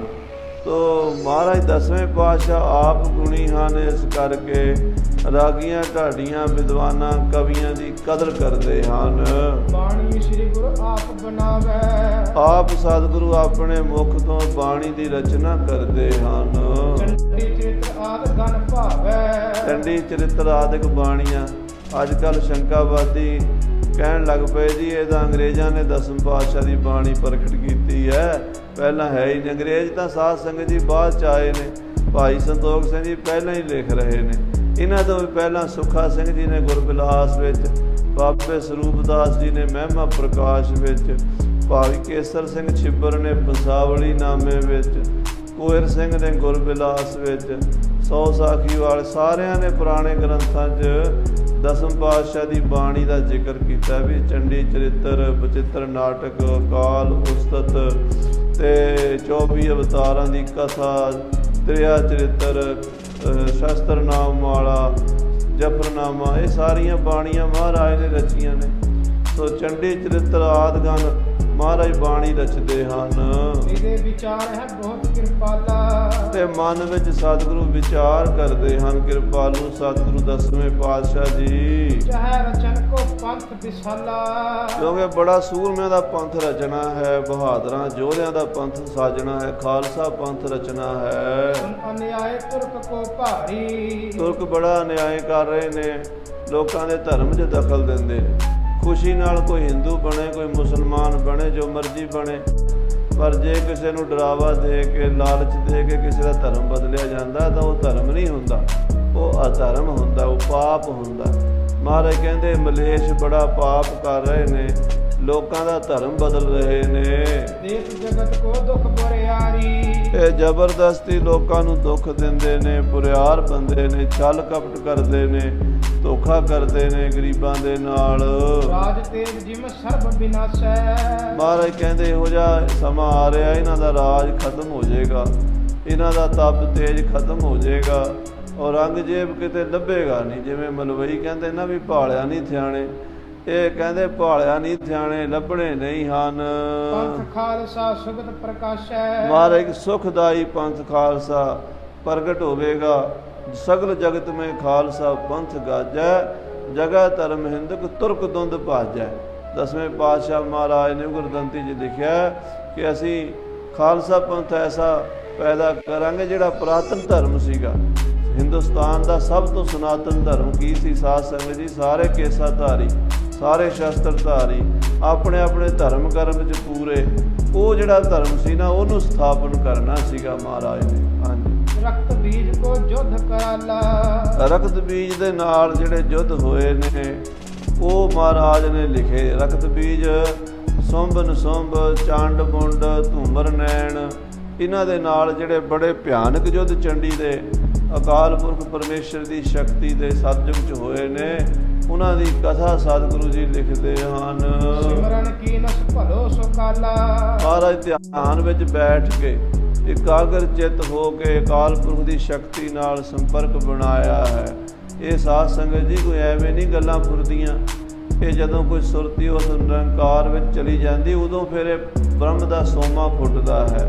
ਮਹਾਰਾਜ ਨੇ ਸ਼ਕਤੀ ਦਾ ਸਾਰਾ ਚਿੰਤਨ ਕੀਤਾ ਹੈ, ਸ਼ਕਤੀ ਦੇ ਸਿਧਾਂਤ ਨੂੰ ਆਪ ਵੀ ਜਾਣਿਆ ਤੇ ਆਪਣੇ ਖਾਲਸੇ ਨੂੰ ਵੀ ਜਣਾਇਆ ਹੈ। ਸੋ ਮਹਾਰਾਜ ਨੇ ਉਹ ਸਾਰੀ ਜਿਹੜੀ ਸਤਿਯੁਗ 'ਚ ਖੇਡ ਆਪ ਹੀ ਖੇਡੀ ਸੀ, ਕਿਉਂਕਿ ਚੰਡੀ ਵੀ ਤਾਂ ਮਹਾਰਾਜ ਆਪ ਹੀ ਸਨ, ਸ਼ਕਤੀ ਵੀ ਆਪ, ਸ਼ਕਤਾ ਵੀ ਆਪ, ਸਾਰਾ ਕੁਝ ਆਪੇ ਹੀ ਆਪ ਹੈ, ਸਭ ਕੁਝ ਆਪੇ ਆਪ ਹੈ। ਹਉਮੈ ਵਿੱਚ ਕਹਿਣ ਨਾ ਜਾਏ। ਸਾਡੇ ਕੋਲੋਂ ਇਹ ਗੱਲ ਨਹੀਂ ਕਹੀ ਜਾਂਦੀ, ਕਿਉਂਕਿ ਅਸੀਂ ਮੈਂ 'ਚ ਫਿਰਦੇ ਹਾਂ। ਜਿੰਨਾ ਚਿਰ ਬੰਦੇ ਦੀ ਮੈਂ ਨਹੀਂ ਮਿਟਦੀ, ਉਹਨਾਂ ਚਿਰ ਉਸ ਅਕਾਲ ਪੁਰਖ ਦੀ ਗੁਪਤ ਸ਼ਕਤੀ ਦਾ ਗਿਆਨ ਨਹੀਂ ਹੁੰਦਾ। ਕਲਗੀਧਰ ਪਾਤਸ਼ਾਹ ਦੀ ਇਹ ਦੇਹੰਗਤਾ ਦਾ ਮਿਟੀ ਹੋਈ ਗੁਰੂ ਤਾਂ ਸਦਾ ਹੀ ਮੁਕਤ, ਹਉਮੈ ਤੋਂ ਮੁਕਤ ਹੁੰਦਾ ਹੈ। ਇਸ ਕਰਕੇ ਸਤਿਗੁਰੂ ਜੀ ਪਾਤਸ਼ਾਹ ਜੀ ਉਹ ਸਾਰੀ ਖੇਡ ਜਿਹੜੀ ਸਤਿਯੁਗ 'ਚ ਆਪ ਹੀ ਖੇਡੀ ਹੋਈ ਸੀ ਨਾ, ਦੁਸ਼ਟ ਦਮਨ ਦੇ ਰੂਪ ਵਿੱਚ, ਉਹ ਸਾਰੀ ਖੇਡ ਨੂੰ ਆਪਣੀ ਬਾਣੀ ਵਿੱਚ ਲਿਖ ਦਿੱਤਾ ਹੈ। ਜਗਤ ਮਾਤ ਕੋ ਭਰਤੇ ਸੁਨੋ। ਕਿਉਂਕਿ ਉਸ ਵੇਲੇ ਵੀ ਜਗਤ ਮਾਤਾ ਚੰਡੀ ਨੇ ਵਰ ਦੇ ਕੇ ਦੈਂਤਾਂ ਦਾ ਨਾਸ਼ ਕਰਾਇਆ ਸੀ। ਤੈਹੀ ਦੁਰਗਾ ਸਾਜ ਕੇ ਦੈਂਤਾਂ ਦਾ ਨਾਸ਼ ਕਰਾਇਆ। ਤੈਥੋਂ ਹੀ ਬਲਰਾਮ ਲੈ ਬਾਣ ਨਾਲ ਬਾਣਾ ਦਹਿਸ ਰਖਾਇਆ। ਤੈਥੋਂ ਹੀ ਬਲ ਕ੍ਰਿਸ਼ਨ ਲੈ ਕੰਸ ਕੇਸੀ ਪਕੜ ਖਪਾਇਆ। ਵੱਡੇ ਵੱਡੇ ਮੁਨ ਦੇਵਤੇ ਕਈ ਜੁਗ ਤਿਨੀ ਤਨ ਤਾਇਆ, ਕਿਨੀ ਤੇਰਾ ਅੰਤ ਨਾ ਪਾਇਆ। ਉਹ ਜਿਹੜੀ ਮਹਾਰਾਜ ਅਕਾਲ ਪੁਰਖ ਵਾਹਿਗੁਰੂ ਦੀ ਵਿਰਾਟ ਸ਼ਕਤੀ ਹੈ, ਅਨੰਤ ਸ਼ਕਤੀ ਹੈ, ਉਹਨੂੰ ਜਗਤ ਮਾਤਾ ਕਹਿੰਦੇ ਨੇ। ਗੁਰਬਾਣੀ ਵਿੱਚ ਮਹਾਰਾਜ ਕਹਿੰਦੇ, ਤੂੰ ਮੇਰਾ ਪਿਤਾ, ਤੂੰ ਹੈ ਮੇਰਾ ਮਾਤਾ। ਪਿਤਾ ਵੀ ਆਪ ਹੈ, ਮਾਤਾ ਵੀ ਆਪ ਹੈ। ਨਾਰ ਨਾ ਪੁਰਖ ਨਾ ਪੰਖਣੂ, ਸਾਚੋ ਚਤਰ ਸਰੂਪ। ਕਹਿੰਦੇ ਪਰਮੇਸ਼ਰ ਇਸਤਰੀ ਨਹੀਂ ਹੈ, ਤਾਂ ਫਿਰ ਇਹਦਾ ਮਤਲਬ ਪੁਰਸ਼ ਹੋਵੇਗਾ। ਕਹਿੰਦੇ ਨਹੀਂ, ਪੁਰਸ਼ ਵੀ ਨਹੀਂ ਹੈ। ਕਹਿੰਦੇ ਜੇ ਇਸਤਰੀ ਵੀ ਨਹੀਂ ਤੇ ਪੁਰਸ਼ ਵੀ ਨਹੀਂ, ਤਾਂ ਫਿਰ ਤੀਸਰਾ ਤਾਂ ਹੀਜੜਾ ਹੁੰਦਾ, ਪੰਖਣੂ ਖੁਸਰਾ। ਪਰਮੇਸ਼ਰ ਕਹਿੰਦੇ ਹੀਜੜਾ ਹੈ, ਮਹਾਰਾਜ ਕਹਿੰਦੇ ਨਹੀਂ, ਹੀਜੜਾ ਵੀ ਨਹੀਂ ਹੈ। ਕਹਿੰਦੇ ਕੀ ਹੈ? ਕਹਿੰਦੇ ਸਾਚੋ ਚਤਰ ਸਰੂਪ। ਉਹ ਸਤ ਚੇਤਨ ਆਨੰਦ ਸਰੂਪ ਹੈ, ਐਸਾ ਉਹਦਾ ਸਰੂਪ ਹੈ। ਪੰਥ ਕਰਨ ਕੋ ਦੀਨਸ ਹਮੋ। ਮਹਾਰਾਜ ਕਹਿੰਦੇ ਜਗਤ ਮਾਤ ਚੰਡਿਕਾ ਨੇ ਸਾਨੂੰ ਉਸ ਵੇਲੇ ਵੀ ਵਰ ਦਿੱਤਾ ਸੀ ਤੇ ਉਦੋਂ ਦੁਸ਼ਟਾਂ ਦਾ ਨਾਸ਼ ਕੀਤਾ ਸੀ। ਵਿਦਤ ਹੋਏ ਕਰ ਭਰ ਤਪ ਦੇਉ। ਕਹਿੰਦੇ ਹੁਣ ਵੀ ਕਲਯੁਗ ਦੇ ਸਮੇਂ ਵਿੱਚ ਚੰਡੀ ਪ੍ਰਗਟ ਕਰਨੀ ਪੈਣੀ ਹੈ। ਪ੍ਰਗਟ ਹੋ ਕੇ ਚੰਡੀ ਵਰ ਦੇਵੇਗੀ, ਖਾਲਸੇ ਨੂੰ ਬਲ ਮਿਲੇਗਾ। ਸਾਧ ਸੰਗਤ ਜੀ, ਇੱਥੇ ਭਰਮ 'ਚ ਨਾ ਪੈਣਾ ਬਈ ਉਹ ਜੀ ਕੋਈ ਦੁਰਗਾ ਜਾਂ ਕੋਈ ਦੇਵੀ ਜਾਂ ਕੋਈ ਮੂਰਤੀ ਰੂਮਾਨ ਸ਼ਕਤੀ ਹੈ। ਨਹੀਂ, ਮੂਰਤੀ ਤਾਂ ਸਾਡੇ ਧਿਆਨ ਲਾਉਣ ਵਾਸਤੇ ਬਣਾਈ ਜਾਂਦੀ ਹੈ ਵੀ ਇਹ ਧਿਆਨ ਬੰਦੇ ਦਾ ਇਕਾਗਰ ਹੋ ਜਾਏ ਇੱਕ ਜਗ੍ਹਾ ਤੇ। ਪਰ ਮੂਰਤੀ ਤੋਂ ਬਿਨਾਂ ਅਮੂਰਤ ਹੈ। ਉਹ ਸ਼ਕਤੀ ਸਾਰੇ ਸਰੀਰਾਂ ਵਿੱਚ ਹੈ, ਉਹ ਸ਼ਸਤਰਾਂ ਵਿੱਚ ਵੀ ਹੈ, ਉਹ ਵਿਦਵਾਨਾਂ ਦੀ ਬੁੱਧੀ ਵਿੱਚ ਵੀ ਹੈ, ਉਹ ਰਾਜਿਆਂ ਦੀ ਰਾਜਨੀਤੀ ਵਿੱਚ ਵੀ ਹੈ, ਉਹ ਇੱਕ ਇਸਤਰੀ ਦੇ ਵਿੱਚ ਮਾਂ ਬਣਨ ਦੀ ਸ਼ਕਤੀ ਹੈ, ਪਿਓ ਦੇ 'ਚ ਪਿਓ ਬਣਨ ਦੀ ਸ਼ਕਤੀ ਹੈ। ਜਿੰਨੀ ਵੀ ਸੰਸਾਰ ਦੀ ਖੇਡ ਹੈ ਉਹ ਸਾਰੀ ਉਸ ਸ਼ਕਤੀ ਤੋਂ ਚੱਲਦੀ ਹੈ। ਇਸ ਕਰਕੇ ਉਹ ਸ਼ਕਤੀ ਨੂੰ ਮਹਾਰਾਜ ਕਹਿੰਦੇ ਪ੍ਰਥਮ ਭਗਉਤੀ ਸਿਮਰ ਕੈ ਗੁਰੂ ਨਾਨਕ ਲਈ ਧਿਆਏ।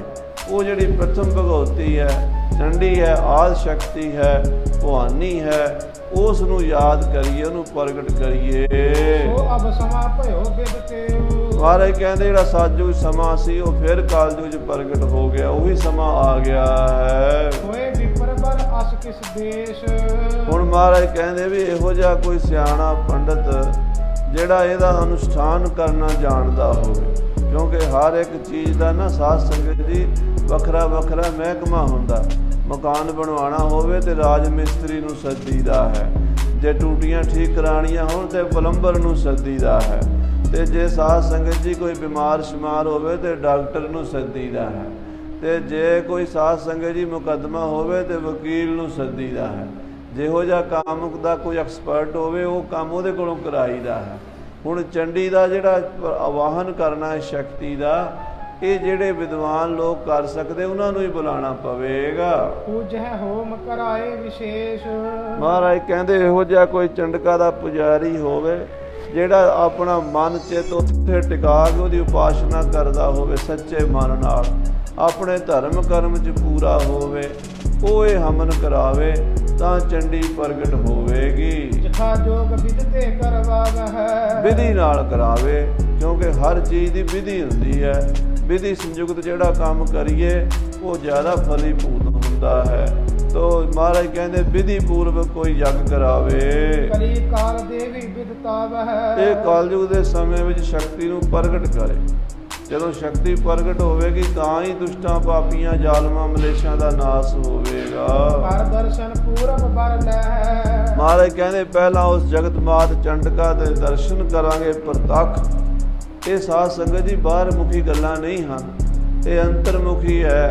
ਪਰ ਅੰਦਰ ਦੀ ਸਾਧਨਾ ਆਪਾਂ ਸਾਰੇ ਕਰ ਨਹੀਂ ਸਕਦੇ, ਇਸ ਕਰਕੇ ਸਾਨੂੰ ਅੰਦਰ ਦੀ ਗੱਲ ਸਮਝ ਨਹੀਂ ਆਉਂਦੀ। ਅੱਜ ਕੱਲ੍ਹ ਗਿਆਨਾ ਸਿੰਘ ਬੜੇ ਹਨ, ਉਹ ਕਹਿੰਦੇ ਸਾਨੂੰ ਸਾਰੀਆਂ ਹੀ ਗੱਲਾਂ ਦਾ ਪਤਾ। ਪਰ ਇਹਨਾਂ ਗਿਆਨਿਆਂ ਸਿੰਘਾਂ ਨੂੰ ਪੁੱਛੋ ਵੀ ਜਦੋਂ ਰੋਟੀ ਖਾ ਕੇ ਤੁਸੀਂ ਬੁਰਕੀ ਅੰਦਰ ਲੰਘਾ ਲੈਂਦੇ ਹੋ, ਤੁਹਾਡੇ ਆਪ ਤੇ ਖਾ ਕੇ ਸੌਂ ਜਾਂਦੇ ਹੋ, ਤੁਹਾਡੇ ਪੇਟ ਵਿੱਚ, ਤੁਹਾਡੀਆਂ ਲੀਵਰ ਵਿੱਚ, ਤੁਹਾਡੀਆਂ ਕਿਡਨੀਆਂ ਵਿੱਚ, ਤੁਹਾਡੇ ਹਾਰਟ ਵਿੱਚ ਕਿਵੇਂ ਉਹ ਖਾਣਾ ਬਣ ਕੇ ਰਸ ਤੋਂ ਖੂਨ ਬਣ ਕੇ ਇੱਕ ਪੰਪਿੰਗ ਕਰਦਾ ਹੈ, ਤੁਹਾਨੂੰ ਤਾਂ ਇੰਨਾ ਵੀ ਨਹੀਂ ਪਤਾ ਲੱਗਦਾ ਵੀ 24 ਘੰਟਿਆਂ 'ਚ ਤੁਹਾਡੇ ਅੰਦਰ ਕੀ ਹੋ ਰਿਹਾ, ਆਪਣੇ ਪੇਟ ਵਿੱਚ ਕੀ ਹੋ ਰਿਹਾ, ਇਹ ਨਹੀਂ ਪਤਾ ਚੱਲਦਾ। ਬਾਹਰ ਦਾ ਕੀ ਪਤਾ ਲੱਗਣਾ। ਸੋ ਅੰਦਰ ਤੇ ਬਾਹਰ ਦਾ ਗਿਆਨ ਪੂਰੇ ਸਤਿਗੁਰੂ ਨੂੰ ਹੈ। ਇਸ ਕਰਕੇ ਸਤਿਗੁਰੂ ਸਾਡੇ ਤੋਂ ਵਿਸ਼ੇਸ਼ ਹਨ। ਅਸੀਂ ਆਪਣੇ ਆਪ ਨੂੰ ਵੀ ਨਹੀਂ ਜਾਣਦੇ, ਸਤਿਗੁਰੂ ਆਪਣੇ ਆਪ ਨੂੰ ਵੀ ਜਾਣਦੇ ਆ ਤੇ ਬਾਹਰ ਸਾਰੇ ਮਾਇਆ ਦੇ ਪਸਾਰੇ ਨੂੰ ਵੀ ਜਾਣਦੇ। ਮਹਾਰਾਜ ਕਲਗੀਧਰ ਪਾਤਸ਼ਾਹ ਸ੍ਰੀ ਗੁਰੂ ਗੋਬਿੰਦ ਸਿੰਘ ਸਾਹਿਬ ਜੀ ਵਿਚਾਰ ਕਰ ਰਹੇ ਨੇ ਕਿ ਦਰਸ਼ਨ ਕਰ ਦਰਸ਼ਨ ਪੂਰਬ ਬਰ ਲੈ ਹੈ। ਪਹਿਲਾਂ ਉਸ ਜਗਤ ਮਾਤ ਚੰਡਕਾ ਦੇ ਦਰਸ਼ਨ ਕਰਾਂਗੇ, ਉਸ ਤੋਂ ਸ਼ਕਤੀ ਵਰ ਲਵਾਂਗੇ। ਪਿੱਛੇ ਪੰਥ ਖਾਲਸਾ ਕਹਿ। ਪਿੱਛੋਂ ਖਾਲਸਾ ਪੰਥ ਪ੍ਰਗਟ ਕਰਾਂਗੇ। ਰਛਕ ਹਿੰਦੂ ਧਰਮ ਕੇ ਬਨੈ। ਇਹ ਖਾਲਸਾ ਹਿੰਦੂ ਧਰਮ ਦਾ ਰਾਖਾ ਬਣੇਗਾ। ਅੱਜ ਕੱਲ੍ਹ ਸਾਧ ਸੰਗਤ ਜੀ ਕਈ ਗੱਲਾਂ ਪੰਥ ਵਿੱਚ ਭੁੱਲ ਗਈਆਂ। ਮਹਾਰਾਜ 10ਵੇਂ ਪਾਤਸ਼ਾਹ ਜੀ ਨੇ ਜਿਹੜੇ ਪੁਰਾਤਨ ਗ੍ਰੰਥ ਸਨ, ਜਿਹੜੀ ਬ੍ਰਹਮ ਵਿਦਿਆ ਸੀ, ਉਹਦੇ ਵਾਸਤੇ ਇਹ ਸਾਰਾ ਕੁਝ ਕੀਤਾ ਹੈ। ਆ ਜਿਹੜੇ ਆਮ ਤੁਰੇ ਫਿਰਦੇ ਲੋਕ ਨੇ, ਜਿਹੜੇ ਆਪਣੇ ਧਰਮ 'ਚੋਂ ਕੱਚੇ ਨੇ, ਇਹਨਾਂ ਦੇ ਵਾਸਤੇ ਨਹੀਂ ਕੀਤਾ। ਅਸੀਂ ਇਹਨਾਂ ਵੱਲ ਦੇਖ ਕੇ ਕਹਿੰਦੇ ਹਾਂ ਜੀ ਮਹਾਰਾਜ ਨੇ ਇਹਨਾਂ ਦੇ ਧਰਮ ਦੀ ਰਾਖੀ ਕੀਤੀ। ਇਹਨਾਂ ਦੇ ਧਰਮ ਦੀ ਕੀ ਰਾਖੀ ਕਰਨੀ, ਇਹ ਤਾਂ ਆਪਣੇ ਧਰਮ ਤੋਂ ਆਪ ਹੀ ਗਏ ਹੋਏ ਨੇ। ਮਹਾਰਾਜ ਨੇ ਜਿਹੜੇ ਵੇਦ ਸ਼ਾਸਤਰ ਸਨ, ਗੀਤਾ, ਉਪਨਿਸ਼ਦ, ਬ੍ਰਹਮ ਗਿਆਨ ਦੀ ਵਿਦਿਆ ਸੀ, ਔਰ ਗੁਰਬਾਣੀ ਸੀ ਗੁਰੂ ਨਾਨਕ ਦੇਵ ਜੀ ਮਹਾਰਾਜ ਦੀ, ਹੋਰ ਰਿਸ਼ੀਆਂ ਮੁਨੀਆਂ ਸਾਧੂਆਂ ਮਹਾਤਮਾ ਦੇ ਲਿਟਰੇਚਰ ਸਨ, ਉਹ ਬਚੇ ਰਹਿਣ। ਨਹੀਂ ਤਾਂ ਮੁਗਲਾਂ ਨੇ ਸਾਰੇ ਅੱਜ ਜਿਹੜੇ ਕੁਰਾਨ ਨੂੰ ਮੰਨਣ ਵਾਲੇ ਨੇ, ਉੱਤੋਂ ਭਾਵੇਂ ਨਾ ਕਹਿਣ, ਕਹੀ ਵੀ ਜਾਂਦੇ ਆ। ਆ ਵੇਖਿਆ ਨਾ ਪਿੱਛੇ ਜੀ ਪਾਕਿਸਤਾਨ ਦਾ ਇੱਕ ਉਹ ਪੀਰ ਬੋਲਿਆ, ਕਹਿੰਦਾ ਸਿੱਖਾਂ ਤੋਂ ਤਾਂ ਬੜੀ ਮੁਸ਼ਕ ਆਉਂਦੀ, ਉਹਨੇ ਬੜੇ ਮਾੜੇ ਸ਼ਬਦ। ਉੱਦਾਂ ਸਿੱਖਾਂ ਤੋਂ ਬੜੀ ਵਾਹ ਲੈਂਦਾ। ਸਾਡੇ ਕਈ ਸਿੱਖ ਭਰਾ ਵੀ ਬੜੇ ਮਸੇਰੇ ਭਾਲਾ ਬਣਦੇ ਉਹਨਾਂ ਦੇ, ਬਈ ਅਸੀਂ ਤਾਂ ਜੀ ਤੁਹਾਡੇ ਬੜੇ ਨੇੜੇ ਆ। ਠੀਕ ਹੈ, ਕੋਈ ਮਹਾਂਪੁਰਸ਼ ਬ੍ਰਹਮ ਗਿਆਨੀ ਉਹਨਾਂ 'ਚ ਵੀ ਹੋਏ ਨੇ, ਪੀਰ ਬੁੱਧੂ ਸ਼ਾਹ ਜੀ, ਸਾਈਂ ਮੀਆਂ ਮੀਰ ਜੀ, ਭੀਖਨ ਸ਼ਾਹ ਜੀ, ਚੰਗੇ ਚੰਗੇ ਉਹਨਾਂ ਦੇ ਨਮਸਕਾਰ ਹੈ। ਫਿਰ ਫਰੀਦ ਜੀ ਮਹਾਰਾਜ ਨੂੰ ਨਮਸਕਾਰ ਹੈ। ਜਿਹੜੇ ਚੰਗੇ ਨੇ ਸਾਰਿਆਂ ਨੂੰ ਨਮਸਕਾਰ ਹੈ। ਮਹਾਰਾਜ ਸਭ ਨੂੰ ਪਿਆਰ ਕਰਦੇ ਹੈ।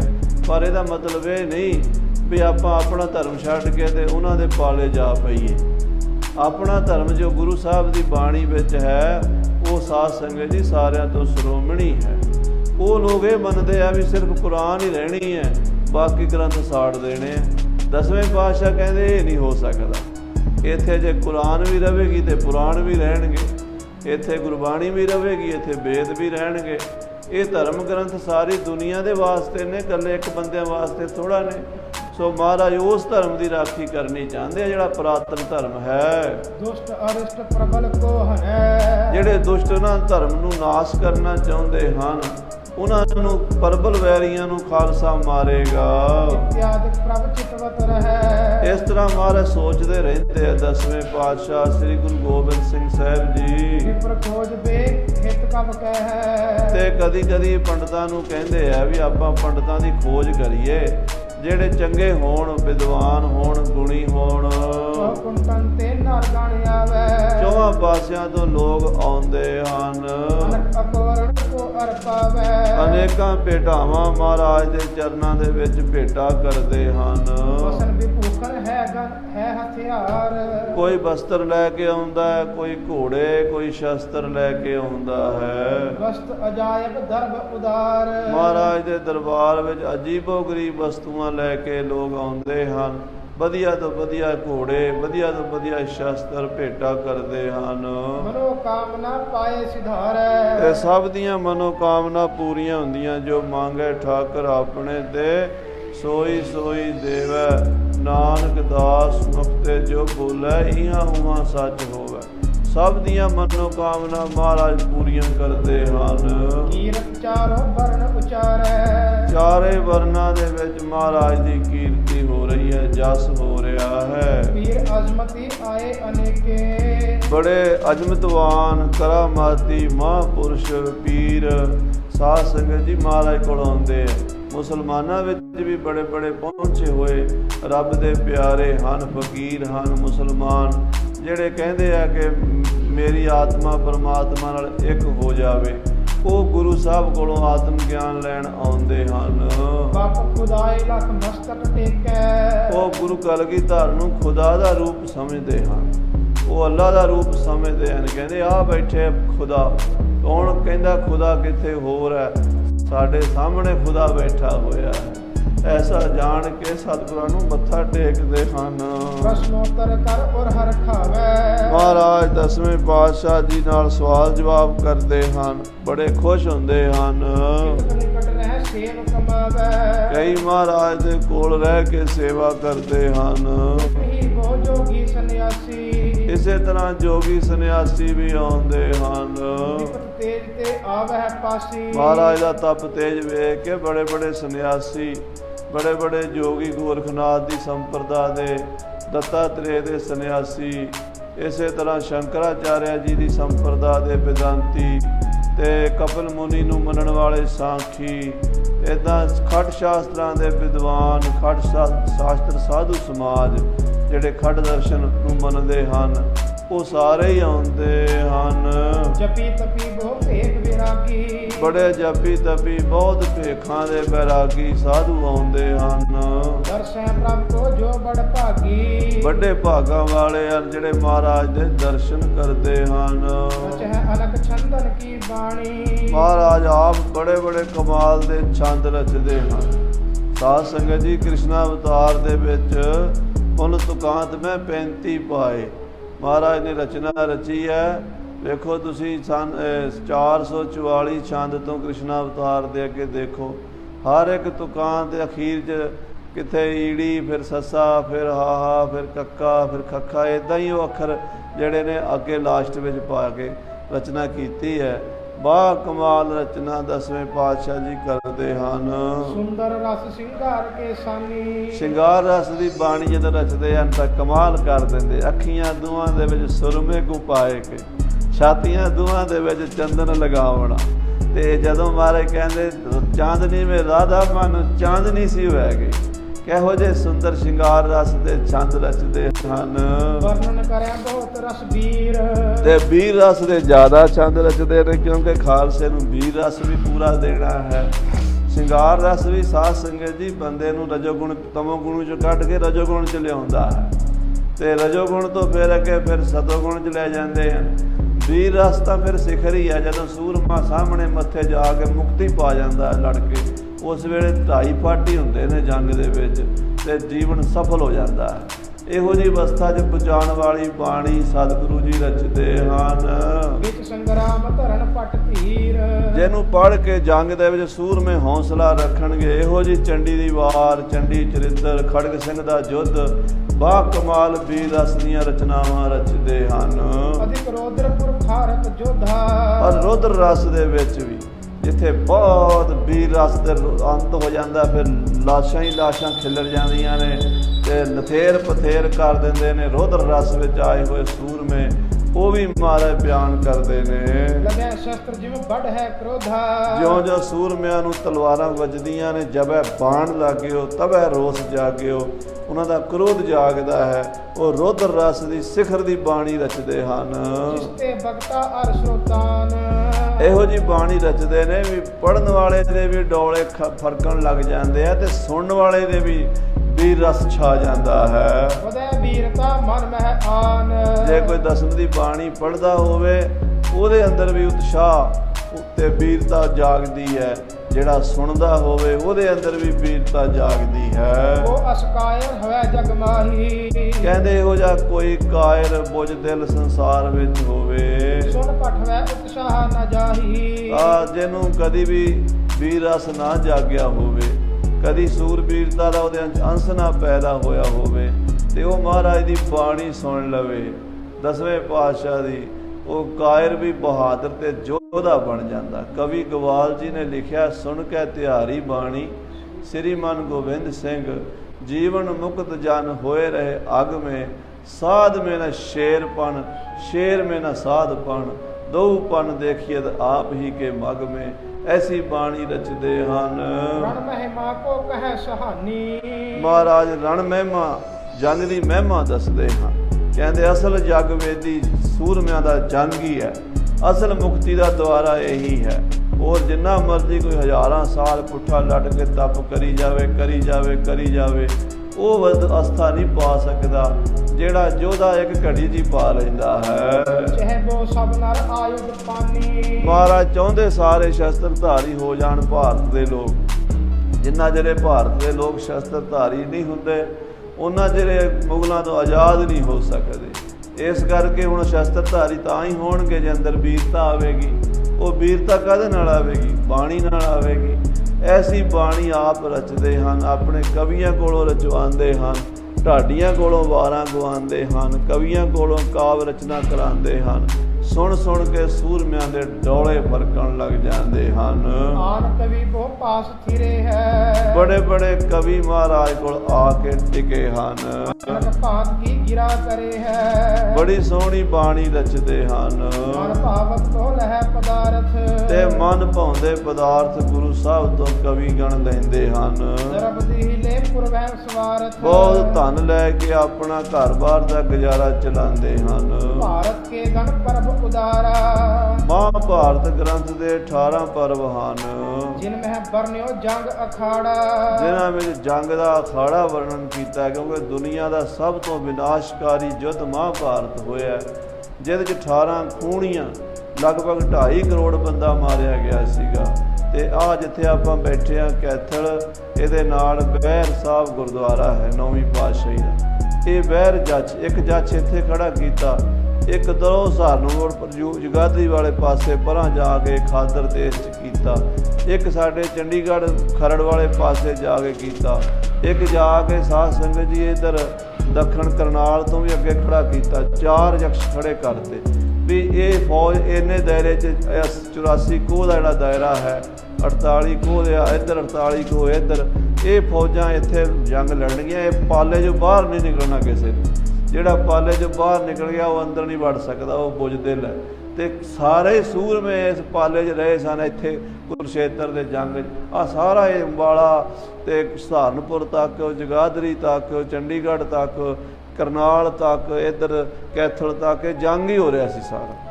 ਐਡਾ ਜੰਗ ਹੋਇਆ, 2.5 ਕਰੋੜ ਬੰਦਾ ਉੱਥੇ ਮਾਰਿਆ ਗਿਆ। ਤਾਂ ਮਹਾਰਾਜ 10ਵੇਂ ਪਾਤਸ਼ਾਹ ਕਹਿੰਦੇ ਉਹਦੀ ਕਥਾ ਲਿਖੋ, ਤਾਂ ਕਿ ਸੰਸਕ੍ਰਿਤ ਵਿੱਚ ਤਾਂ ਸਾਰੇ ਹੁਣ ਪੜ੍ਹ ਨਹੀਂ ਸਕਦੇ। ਇਸ ਤਰ੍ਹਾਂ ਕਰੋ ਵੀ ਬਿਰਜ ਭਾਸ਼ਾ 'ਚ, ਗੁਰਮੁਖੀ ਭਾਸ਼ਾ 'ਚ ਲਿਖੋ, ਤਾਂ ਕਿ ਸਾਰੇ ਪੜ੍ਹ ਲੈਣ। ਸੇ ਕਵੀਆਂ ਤੇ ਕਹਿ ਬਣਵਾਏ। ਮਹਾਰਾਜ 18 ਕਵੀਆਂ ਦੀ ਡਿਊਟੀ ਲਾਈ, ਇੱਕ ਇੱਕ ਪਰਵ ਇੱਕ ਕਵੀ ਨੂੰ ਦੇਤਾ ਵੀ ਤੂੰ ਇਹਦਾ ਅਨੁਵਾਦ ਕਰ, ਤੂੰ ਇਹਦਾ ਕਰ। ਇਕੱਲਾ ਤਾਂ ਕਰ ਨਹੀਂ ਸਕਦਾ ਉਹਦਾ, ਕਿਉਂਕਿ ਉਹ ਗ੍ਰੰਥ ਸਾਧ ਸੰਗਤ ਜੀ ਬਹੁਤ ਬਰੀਕ ਅੱਖਰਾਂ 'ਚ ਛਪਿਆ ਹੋਇਆ ਹੁਣ। ਤੇ ਤੁਸੀਂ ਕਹਿ ਲਓ ਵੀ ਗੁਰੂ ਮਹਾਰਾਜ ਗੁਰੂ ਗ੍ਰੰਥ ਸਾਹਿਬ ਜੀ ਦੇ ਵਰਗੀਆਂ ਉਹਦੀਆਂ 10-12 ਜਿਲਦਾਂ ਬਣ ਜਾਂਦੀਆਂ ਬਰੀਕ ਅੱਖਰਾਂ 'ਚ। ਐਡਾ ਵੱਡਾ ਗ੍ਰੰਥ ਹੈ ਮਹਾਭਾਰਤ। ਸਾਰੀ ਉਮਰ ਤੇ ਪੜ੍ਹਿਆ ਨਹੀਂ ਜਾਂਦਾ। ਕੋਈ ਲੰਮੀ ਕਥਾ ਛੇੜਦੇ ਤੇ ਕਹਿੰਦੇ ਮਹਾਭਾਰਤ ਛੇੜ ਕੇ ਬਹਿ ਗਿਆ। ਮਹਾਭਾਰਤ ਮੁੱਕਦਾ ਹੀ ਨਹੀਂ ਸਾਰੀ ਜ਼ਿੰਦਗੀ। ਮਹਾਰਾਜ ਨੇ 18 ਕਵੀਆਂ ਨੂੰ ਵੰਡ ਦਿੱਤਾ ਵੀ ਤੁਸੀਂ ਇਹਦਾ ਅਨੁਵਾਦ ਕਰ ਦਿਓ, ਤਾਂ ਕਿ ਖਾਲਸਾ ਪੜ੍ਹੇਗਾ। ਅਨਕ ਛੰਦ ਸੁੰਦਰ ਬਿਦ ਗਾਏ। ਬੜੇ ਸੋਹਣੇ ਸੋਹਣੇ ਸੁੰਦਰ ਛੰਦ ਰਚਨਾ ਕੀਤੀ ਕਵੀਆਂ ਨੇ। ਸ੍ਰੀ ਅਜੀਤ ਸਿੰਘ ਆਨੰਦ ਬਿਲੰਦ। ਮਹਾਰਾਜ ਦੇ ਵੱਡੇ ਸਾਹਿਬਜ਼ਾਦੇ ਬਾਬਾ ਅਜੀਤ ਸਿੰਘ ਜੀ ਹੁਣ ਵਿਹੜੇ 'ਚ ਦੌੜੇ ਫਿਰਦੇ ਹਨ। ਬੈਠੇ ਨਿਕਟ ਪਿਤਾ ਸੁਖਕੰਦ।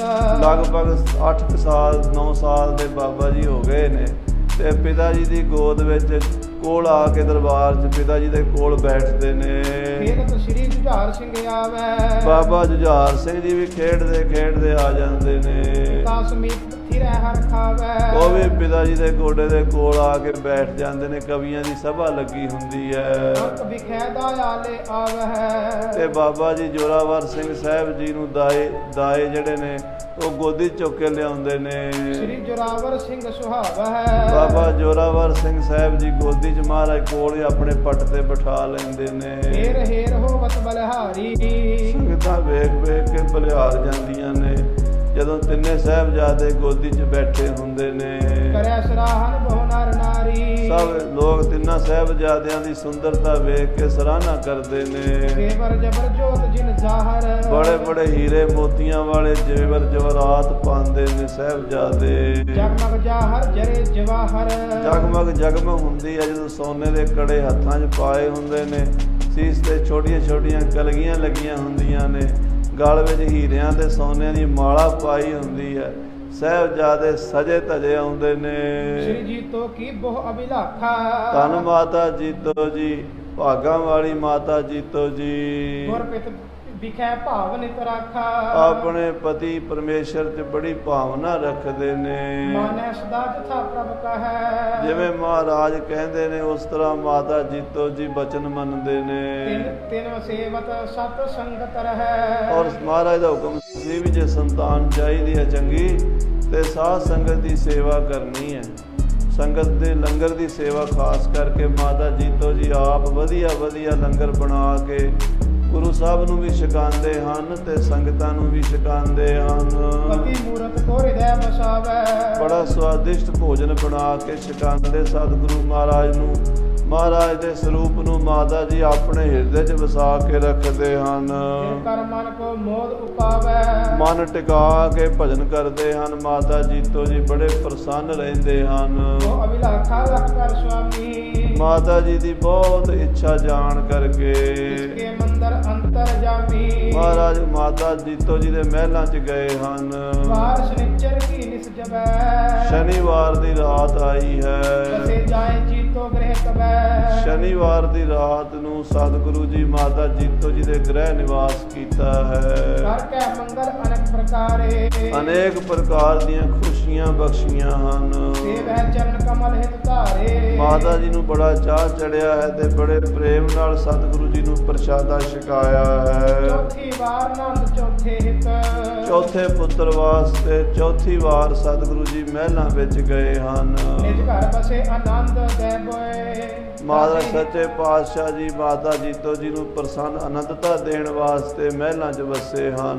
ਪੰਚਮ ਬੇਰ ਨਾ ਬਸੇ ਗੁਸਾਈ। 4 ਵਾਰੀ ਮਹਿਲਾਂ 'ਚ ਗਏ ਹਨ। ਇੱਕ ਵਾਰੀ ਮਾਤਾ ਜੀਤੋ ਮਾਤਾ ਸੁੰਦਰੀ ਜੀ ਦੇ ਮਹਿਲਾਂ 'ਚ ਗਏ ਹਨ ਜਦੋਂ ਬਾਬਾ ਅਜੀਤ ਸਿੰਘ ਸਾਹਿਬ ਜੀ ਵੱਡੇ ਸਾਹਿਬਜ਼ਾਦਿਆਂ ਦਾ ਜਨਮ ਹੋਇਆ।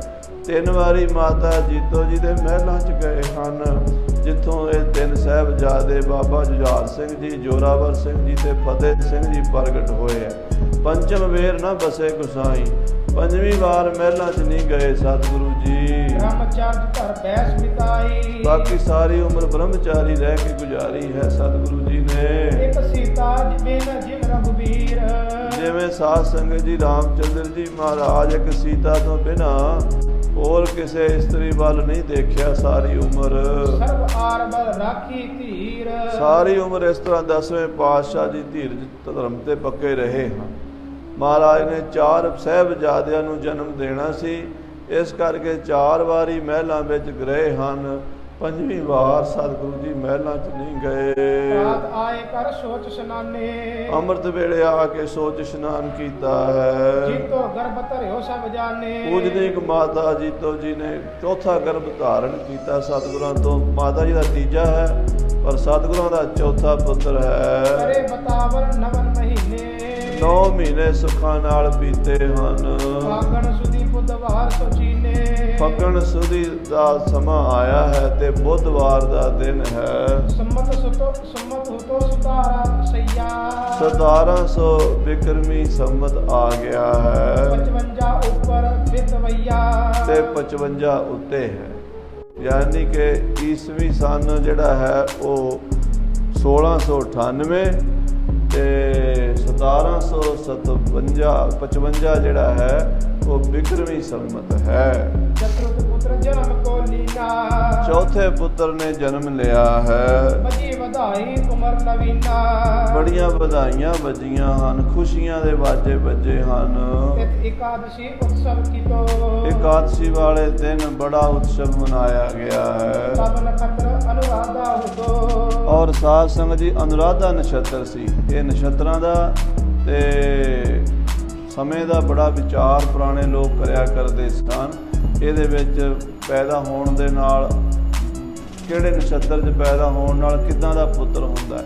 ਬਾਬਾ ਫਤਿਹ ਸਿੰਘ ਸਾਹਿਬ ਜੀ ਅਨੁਰਾਧਾ ਨਛੱਤਰ ਵਿੱਚ ਪ੍ਰਗਟ ਹੋਏ ਇਕਾਦਸ਼ੀ ਵਾਲੇ ਦਿਨ ਫੱਗਣ ਦੇ ਮਹੀਨੇ ਵਿੱਚ, ਤੇ ਸਨ 1698 ਬਿਕਰਮੀ ਤੇ 1755 ਬਿਕਰਮੀ ਤੇ 1698 ਈਸਵੀ। ਹਾਂਜੀ, ਤੀਨ ਪੁੱਤਰ ਸ੍ਰੀ ਜੀਤੋ ਕੇਰੇ, ਤਿੰਨ ਸਾਹਿਬਜ਼ਾਦੇ ਮਾਤਾ ਜੀਤੋ ਜੀ ਤੋਂ ਹੋਏ ਨੇ। ਵੱਡਾ ਬਾਬਾ ਅਜੀਤ ਸਿੰਘ ਮਾਤਾ ਸੁੰਦਰੀ ਤੋਂ ਹੋਇਆ ਹੈ। ਤੀਨ ਅਗਨ ਤਨ ਦੀਪਤ ਫਡੇਰੇ, ਇਹ ਮਾਨੋ ਤਿੰਨੇ ਅਗਨੀਆਂ ਹੀ ਸਨ ਜਿਹੜੀਆਂ ਸਾਧ ਸੰਗਤ ਜੀ ਵੈਰੀਆਂ ਦੇ ਜ਼ਾਲਮਾਂ ਦਾ ਬਣ ਜੰਗਲ ਸਾੜਨ ਲਈ ਆਈਆਂ ਸਨ। ਇੱਕ ਦਖਣਾਤਯ ਗ੍ਰਹ ਪਤਯ ਬੀਜੀ, ਇੱਕ ਦਖਣਾਤਯ ਅਗਨੀ, ਦੂਜੀ ਗ੍ਰਹਿ ਪਤਯ ਅਗਨੀ। ਹਾਂਜੀ, ਮਹਾਪ੍ਰਸਥ ਅਸਵਤਰੀ ਸੁਤੀਜੀ, ਔਰ ਮਹਾਪਰਸਤ ਇਹ ਤੀਜੀ।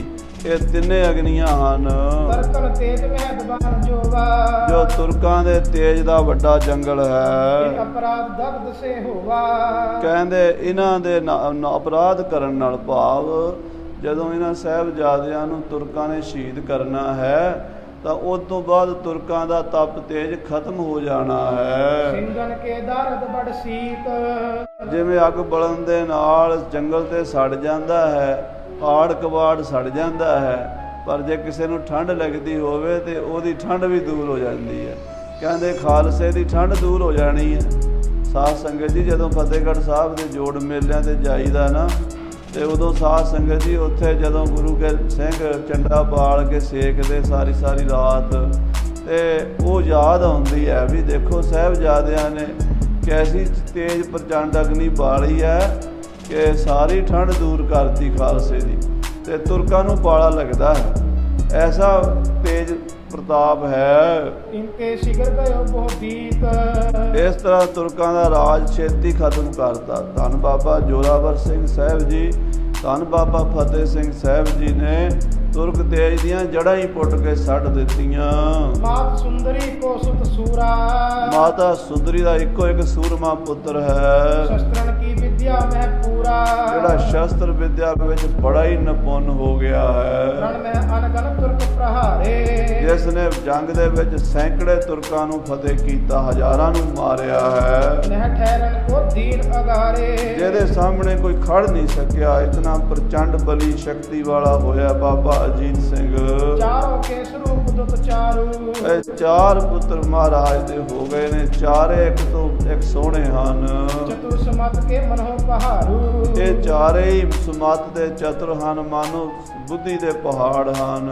ਦਿਨ ਪ੍ਰਤ ਸ਼ਸਤਰਨ ਕੋ ਅਭਿਆਸਾ, ਦਿਨੋਂ ਦਿਨ ਸ਼ਸਤਰਾਂ ਦਾ ਅਭਿਆਸ ਕਰਦੇ ਹਨ ਸਾਰੇ ਸਿੱਖ ਵੀ ਤੇ ਗੁਰੂ ਸਾਹਿਬ ਜੀ ਵੀ। ਪਿਤ ਕੀ ਆਇਸ ਮੈਂ ਜਿਮਦਾਸਾ, ਪਿਤਾ ਦੀ ਆਗਿਆ ਵਿੱਚ ਰਹਿੰਦੇ ਹਨ ਸਾਰੇ, ਜਿਵੇਂ ਸੇਵਾਦਾਰ ਮਹਾਰਾਜ ਦਾ ਹੁਕਮ ਮੰਨਦੇ, ਜਿਵੇਂ ਬਾਬਾ ਅਜੀਤ ਸਿੰਘ, ਬਾਬਾ ਜੁਝਾਰ ਸਿੰਘ ਜੀ ਵੀ ਸਤਿਗੁਰਾਂ ਦਾ ਇਸ਼ਾਰਾ ਸਮਝਦੇ ਹਨ। ਰੁੱਤ ਦੂਜੀ ਅਬ ਪੂਰਨ ਹੋਈ, ਇੱਥੇ ਕਬੀਰਾਜ ਭਾਈ ਸੰਤੋਖ ਸਿੰਘ ਜੀ ਕਹਿੰਦੇ ਹੈ ਕਿ ਗੁਰ ਪ੍ਰਤਾਪ ਸੂਰਜ ਗ੍ਰੰਥ ਦੀ ਦੂਜੀ ਰੁੱਤ ਸੰਪੂਰਨ ਹੋ ਗਈ ਹੈ। ਕਹੋ ਕਥਾ ਕੋ ਨ ਆਗਲ ਜੋਈ, ਅਗਲੀ ਕਥਾ ਫਿਰ ਅਗਲੇ ਪ੍ਰਕਰਣਾਂ ਵਿੱਚ ਵਰਣਨ ਕਰਾਂਗੇ। ਦਸੋ ਗੁਰਨ ਕੋ ਚਰਨ ਮਨਾਏ, ਦਸਾਂ ਗੁਰੂਆਂ ਦੇ ਚਰਨ ਪਨਾ ਕੇ ਯਥਾ ਸ਼ਕਤ ਸਭ ਦਿਓ ਸੁਨਾਏ, ਯਥਾ ਸ਼ਕਤ ਮੈਂ ਸਾਰੀ ਕਥਾ ਸੁਣਾਵਾਂਗਾ ਅੱਗੇ।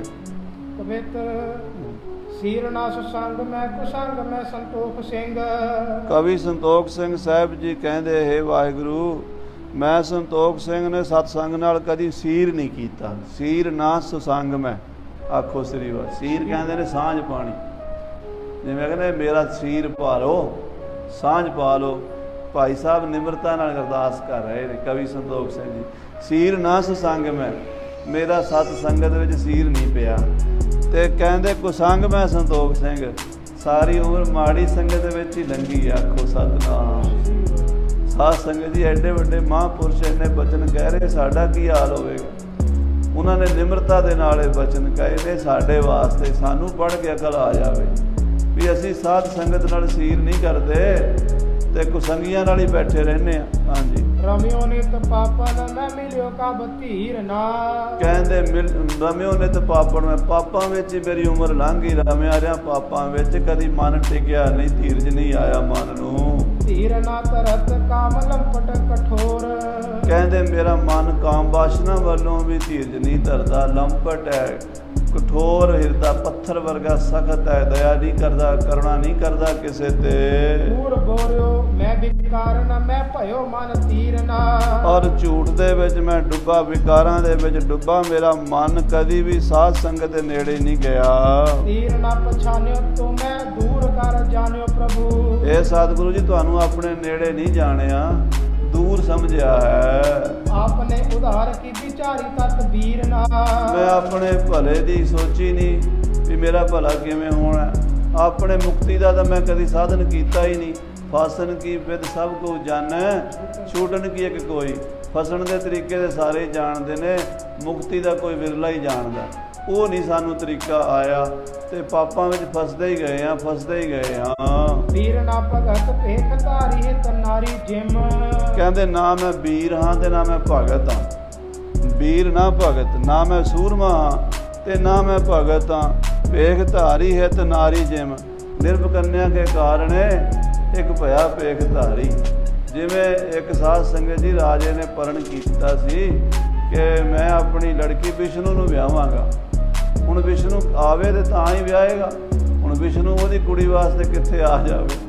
ਉਹ ਪਰ ਵਿਚਾਰਾ ਸ਼ਰਧਾ ਨਾਲ ਬੈਠਾ ਰਿਹਾ, ਕਈ ਸਾਲ ਲੰਘ ਗਏ, ਕੁੜੀ ਦਾ ਹੁਣ ਵਿਆਹ ਨਹੀਂ ਕਰਦਾ।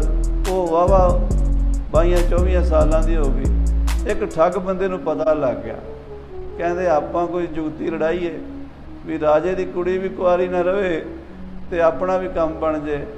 ਉਹਨੇ ਇੱਕ ਉੱਡਣ ਖਟੋਲਾ ਬਣਾ ਲਿਆ ਤੇ ਵਿਸ਼ਨੂੰ ਵਰਗੇ ਕੱਪੜੇ ਬਣਾ ਲਏ, ਆਕਾਸ਼ ਤੋਂ ਲਿਆ ਕੇ ਉੱਡਣ ਖਟੋਲਾ ਰਾਜੇ ਦੇ ਮਹਿਲ ਤੇ ਉਤਰ ਗਿਆ। ਕਹਿੰਦਾ ਜੀ ਮੈਂ ਵਿਸ਼ਨੂੰ ਭਗਵਾਨ ਆ ਤੇ ਤੁਹਾਡੀ ਲੜਕੀ ਨਾਲ ਵਿਆਹ ਕਰਾਉਣਾ ਹੈ। ਉਹਨੂੰ ਚਾਹ ਚੜ ਗਿਆ, ਉਹਨੇ ਆਪਣੀ ਲੜਕੀ ਵਿਆਹ ਤੀ। ਜਦੋਂ ਲੜਕੀ ਵਿਆਹ ਤੀ ਤੇ ਹੁਣ ਉਹਦੇ ਨਾਲ ਉਹ ਲੜਕੀ ਨਾਲ ਰਹਿਣ ਲੱਗ ਪਿਆ ਮਹਿਲਾਂ 'ਚ ਬੜੇ ਸੁੱਖ ਆਨੰਦ ਨਾਲ। ਤੇ ਰਾਜਾ ਬੜਾ ਬੇਫਿਕਰ ਵੀ ਵਿਸ਼ਨੂੰ ਮੇਰਾ ਜਵਾਈ ਹੈ, ਕੋਈ ਫਿਕਰ ਹੀ ਕੋਈ ਨਹੀਂ ਹੁੰਦਾ। ਉਧਰੋਂ ਕਿਸੇ ਨੇ ਹਮਲਾ ਕਰਤਾ, ਦੂਜੇ ਰਾਜੇ ਨੇ ਹਮਲਾ ਕਰਤਾ ਤੇ ਉਹਦਾ ਸੈਨਾਪਤੀ ਜਿਹੜਾ ਸੀ ਨਾ ਉਹ ਆਇਆ ਭੱਜਿਆ। ਮਹਾਰਾਜ ਵੀ ਹੁਕਮ ਦਿਓ ਫੌਜ ਤਿਆਰ ਕਰੋ। ਜੰਗ ਲੜਨਾ। ਤੇ ਉਹ ਰਾਜਾ ਕਹਿੰਦਾ ਵੀ ਆਪਾਂ ਨੂੰ ਕੀ ਫਿਕਰ ਹੈ, ਵਿਸ਼ਨੂੰ ਮਹਾਰਾਜ ਆਪੇ ਸਾਂਭ ਲਏਗਾ ਅੰਦਰ ਬੈਠਾ। ਉਹ ਕਿਸੇ ਨੇ ਜਾ ਕੇ ਉਹਨੂੰ ਦੱਸਤਾ ਵੀ ਰਾਜਾ ਜੀ ਕਹਿ ਰਹੇ ਨੇ ਵੀ ਤੁਸੀਂ ਸਾਰਾ ਜੰਗ ਸਾਂਭਣਾ ਹੈ, ਹੋਰ ਕੋਈ ਨਹੀਂ ਲੜਨਾ ਕਿਸੇ ਨੇ। ਉਹ ਸੀ ਵਿਚਾਰਾ ਨਕਲੀ। ਉਹ ਕਹਿੰਦਾ ਹੁਣ ਬੁਰੇ ਫਸੇ, ਹੁਣ ਕੀ ਕਰੀਏ। ਉਹਨੇ ਛੱਤ ਨੂੰ ਰੱਸਾ ਪਾ ਲਿਆ, ਗਲ 'ਚ ਵੀ ਫਾਹੀ ਲਾ ਕੇ ਮਰੀਏ, ਹੋਰ ਤਾਂ ਹੁਣ ਕੋਈ ਚਾਰਾ ਨਹੀਂ, ਭੱਜ ਜਾ ਨਹੀਂ ਸਕਦੇ। ਜਦੋਂ ਆਤਮ ਹੱਤਿਆ ਕਰਨ ਲੱਗਾ ਤੇ ਵਿਸ਼ਨੂੰ ਭਗਵਾਨ ਸੱਚੀ ਪ੍ਰਗਟ ਹੋ ਗਏ। ਸੱਚੇ ਉਹਨੇ ਰੱਸੇ ਤੋਂ ਲਾ ਲਿਆ।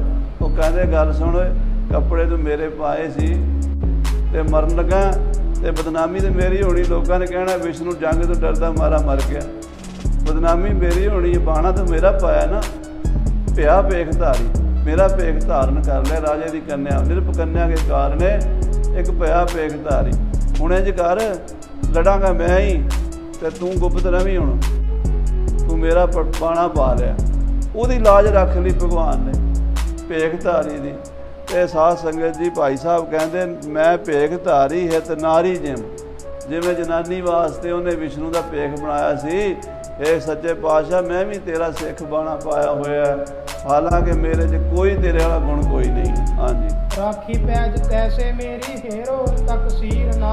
ਤੁਵੇਂ ਹੀ ਮੇਰੀ ਪੈਜ ਰੱਖ ਲਓ ਮਹਾਰਾਜ, ਕਿਰਪਾ ਕਰੋ, ਲਾਜ ਰੱਖ ਲਓ, ਮੇਰੇ ਔਗਣ ਨਾ ਵੇਖੋ। ਇਹ ਬੇਨਤੀ ਕਰਕੇ ਕਵੀ ਰਾਜ ਭਾਈ ਸੰਤੋਖ ਸਿੰਘ ਜੀ ਗੁਰਪ੍ਰਤਾਪ ਸੂਰਜ ਦੀ ਦੂਸਰੀ ਰੁੱਤ ਸੰਪੂਰਨ ਕੀਤੀ ਹੈ। ਅਗਲੇ ਪ੍ਰਕਰਣਾਂ 'ਚ ਤੀਸਰੀ ਰੁੱਤ ਕਥਾ ਸ਼ੁਰੂ।